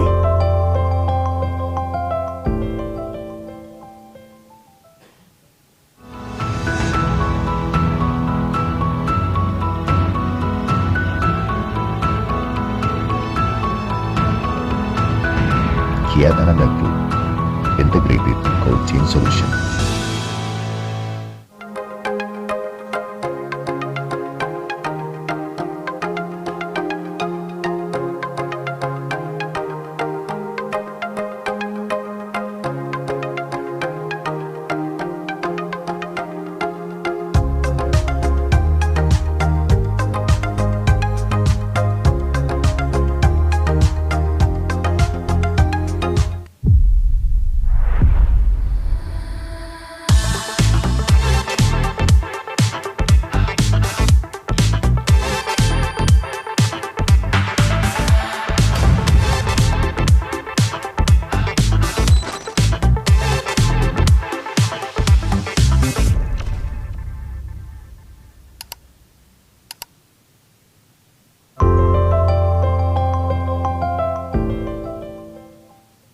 Eka Gata Sinergi Kabel menghadirkan dua lini brand utama, Netkabel dan Konergi, diproduksi dengan standar kualitas tinggi, didukung teknologi modern, dan proses kontrol yang ketat. Telah tersertifikasi ISO, memenuhi standar SNI, dan mendukung program TKDM. Netkabel dan Konergi, solusi kabel yang dapat diandalkan.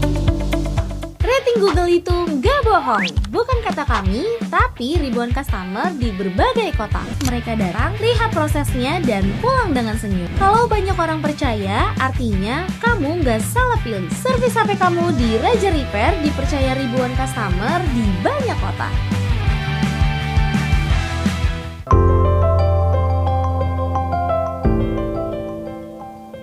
Infinity Logistics, solusi terpercaya untuk kebutuhan pengiriman Anda.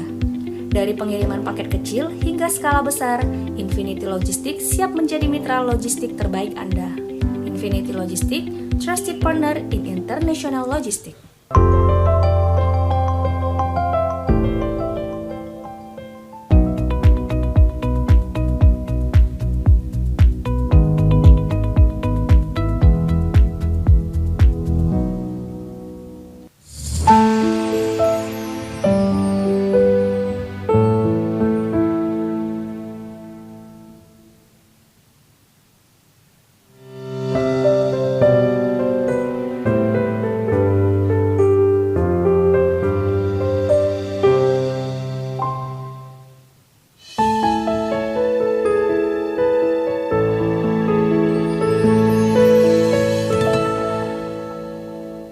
Didukung oleh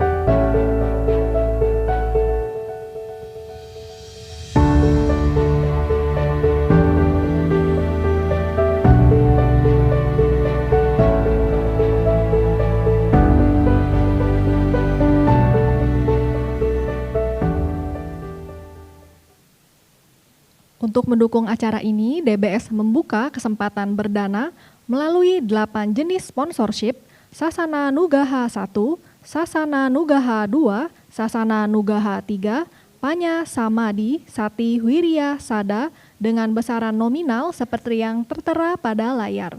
Batas akhir materi sponsor diharapkan telah diterima DBS pada tanggal 24 Mei 2026. Kami juga membuka kesempatan berdana melalui Sangga Dana dengan besaran nominal seperti yang tertera pada layar. Di antaranya dana paket permata, dana paket mulia, dana paket jubah dan pata, hingga dana sukarela yang tidak ditentukan besaran nominalnya. Batas akhir dana kami harapkan hingga 24 Mei 2026. Namun, Kalyanamita masih memiliki kesempatan berdana hingga hari H perayaan Waisak di DBS.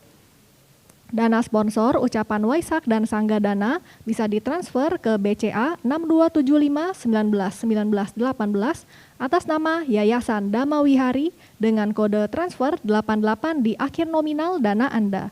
Untuk berpartisipasi dana, Kalyanamita dapat menghubungi tim galang dana Waisak DBS dengan Saudara Budiman dan Saudari Fili dengan cara scan barcode WhatsApp pada poster yang tertera pada layar saat ini. Juga saat ini kami menyiapkan pencatatan penerimaan dana di meja registrasi dana di lantai dasar dan lantai 3 DBS. Untuk mendaftarkan kehadiran Anda pada perayaan Waisak DBS dapat dengan cara scan QR registrasi pada layar atau menghubungi tim penerima pendaftaran yaitu Saudara Budiman dan Saudari Fili. Pengumuman selanjutnya, DBS membuka kesempatan bagi Kalyanamita untuk bergabung dalam tim Wea Waca. Wea Waca atau pelayanan umat merupakan salah satu dari 10 landasan kebajikan atau dasa punya Kirya Watu.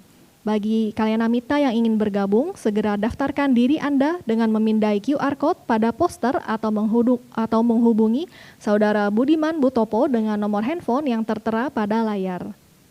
Pengumuman selanjutnya, DBS juga akan menerbitkan buku Seri Jataka Pandita Waga, kelompok stanza dengan orang-orang bijaksana bagian pertama.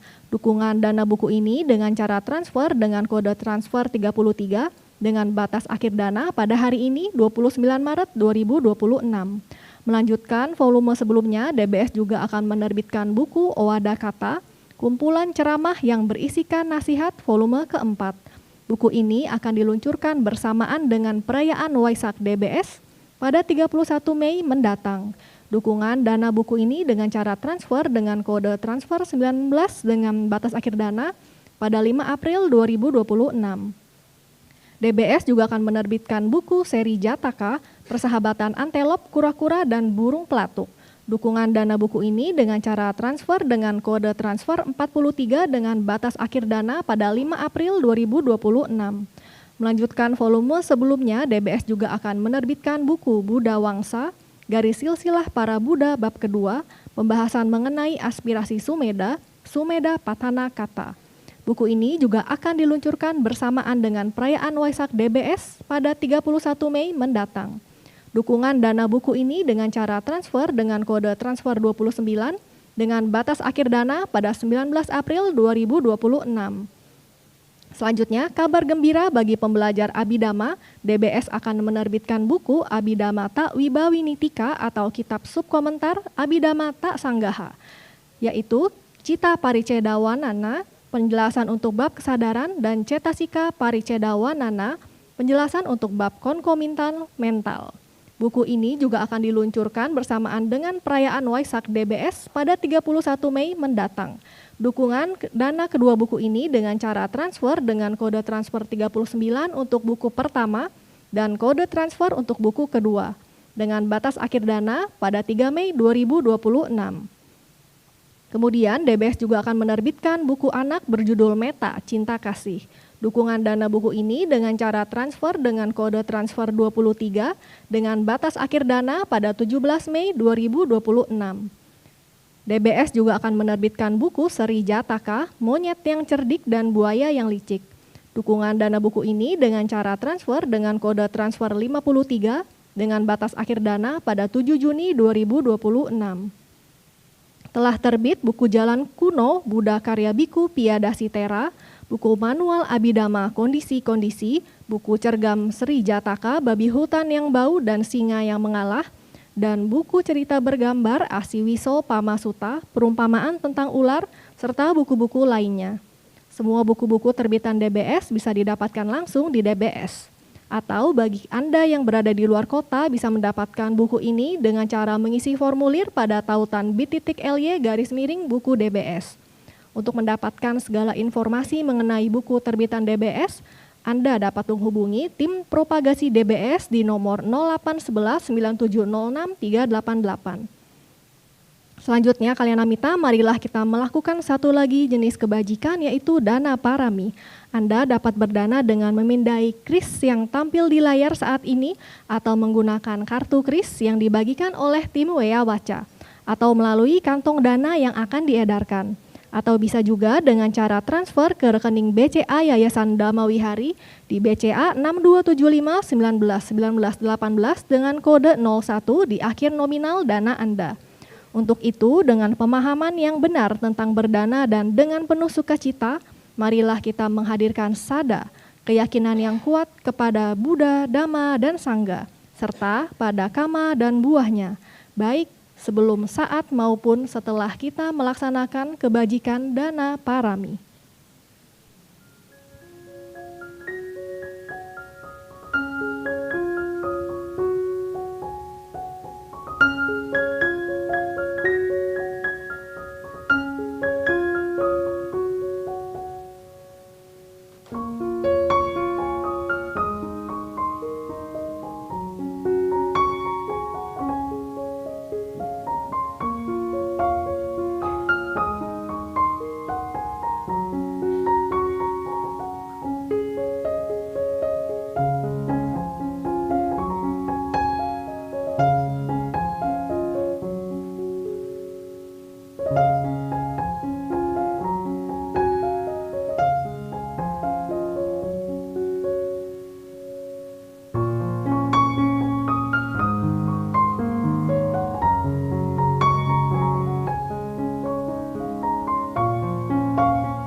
Sadu, sadu, sadu. Terima kasih kami ucapkan kepada kalian Amita sekalian. Selanjutnya kami mohon agar Sayadaw berkenan untuk membimbing kita semua untuk melakukan pelimpahan jasa atas semua bentuk kebajikan yang telah kita lakukan pada hari ini. Mari kalian Amita semua kita beranjali. Kepada Sayadaw Keminda kami persilakan.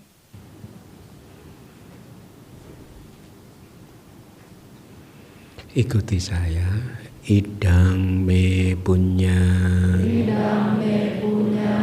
asawakaya wahang hotu idang me punya nibbanasa pacaya hotu mama punya bagang sabba satanang Bhajemi te sabe me sama punya baga labhantu Semoga jasa kebajikan saya ini Semoga jasa kebajikan saya ini mengalir ke arah kehancuran noda-noda batin. mengalir ke arah kehancuran noda-noda batin. Semoga jasa kebajikan saya ini Semoga jasa kebajikan ini menjadi kondisi untuk mencapai nibbana. menjadi kondisi untuk mencapai nibbana. Saya membagikan bagian kebajikan ini Saya membagikan bagian kebajikan ini kepada semua makhluk. kepada semua makhluk. Semoga mereka semua Semoga mereka semua mendapatkan bagian kebajikan yang sama dengan saya. yang sama dengan saya. Sadu.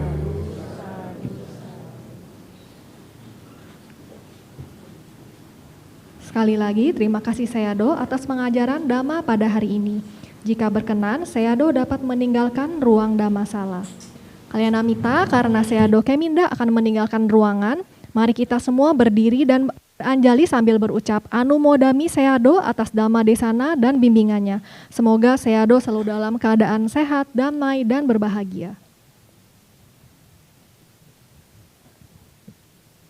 Sayadaw, semoga Bante sehat selalu. Sayadaw, Anumodami Sayadaw, sehat selalu, damai dan bahagia. damai dan bahagia. Sadu, sadu, sadu.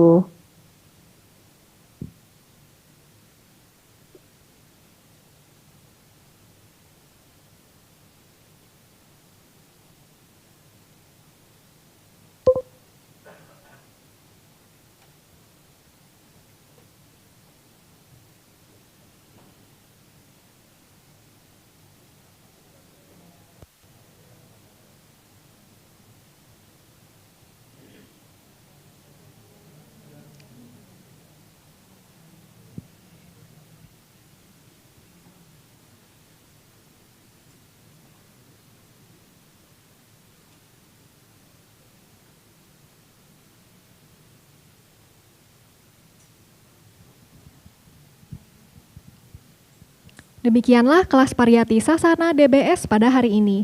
Tim DBS akan selalu membroadcast informasi dan kegiatan DBS melalui WhatsApp Community Buddha Sasana Nugaha dan juga sosial media lainnya. Untuk itu, jangan lupa untuk selalu mengikuti sosial media DBS seperti Facebook, Instagram, dan TikTok. Terima kasih atas dukungan para donatur sehingga kegiatan kelas PS pada hari ini dapat berlangsung dengan baik dan lancar.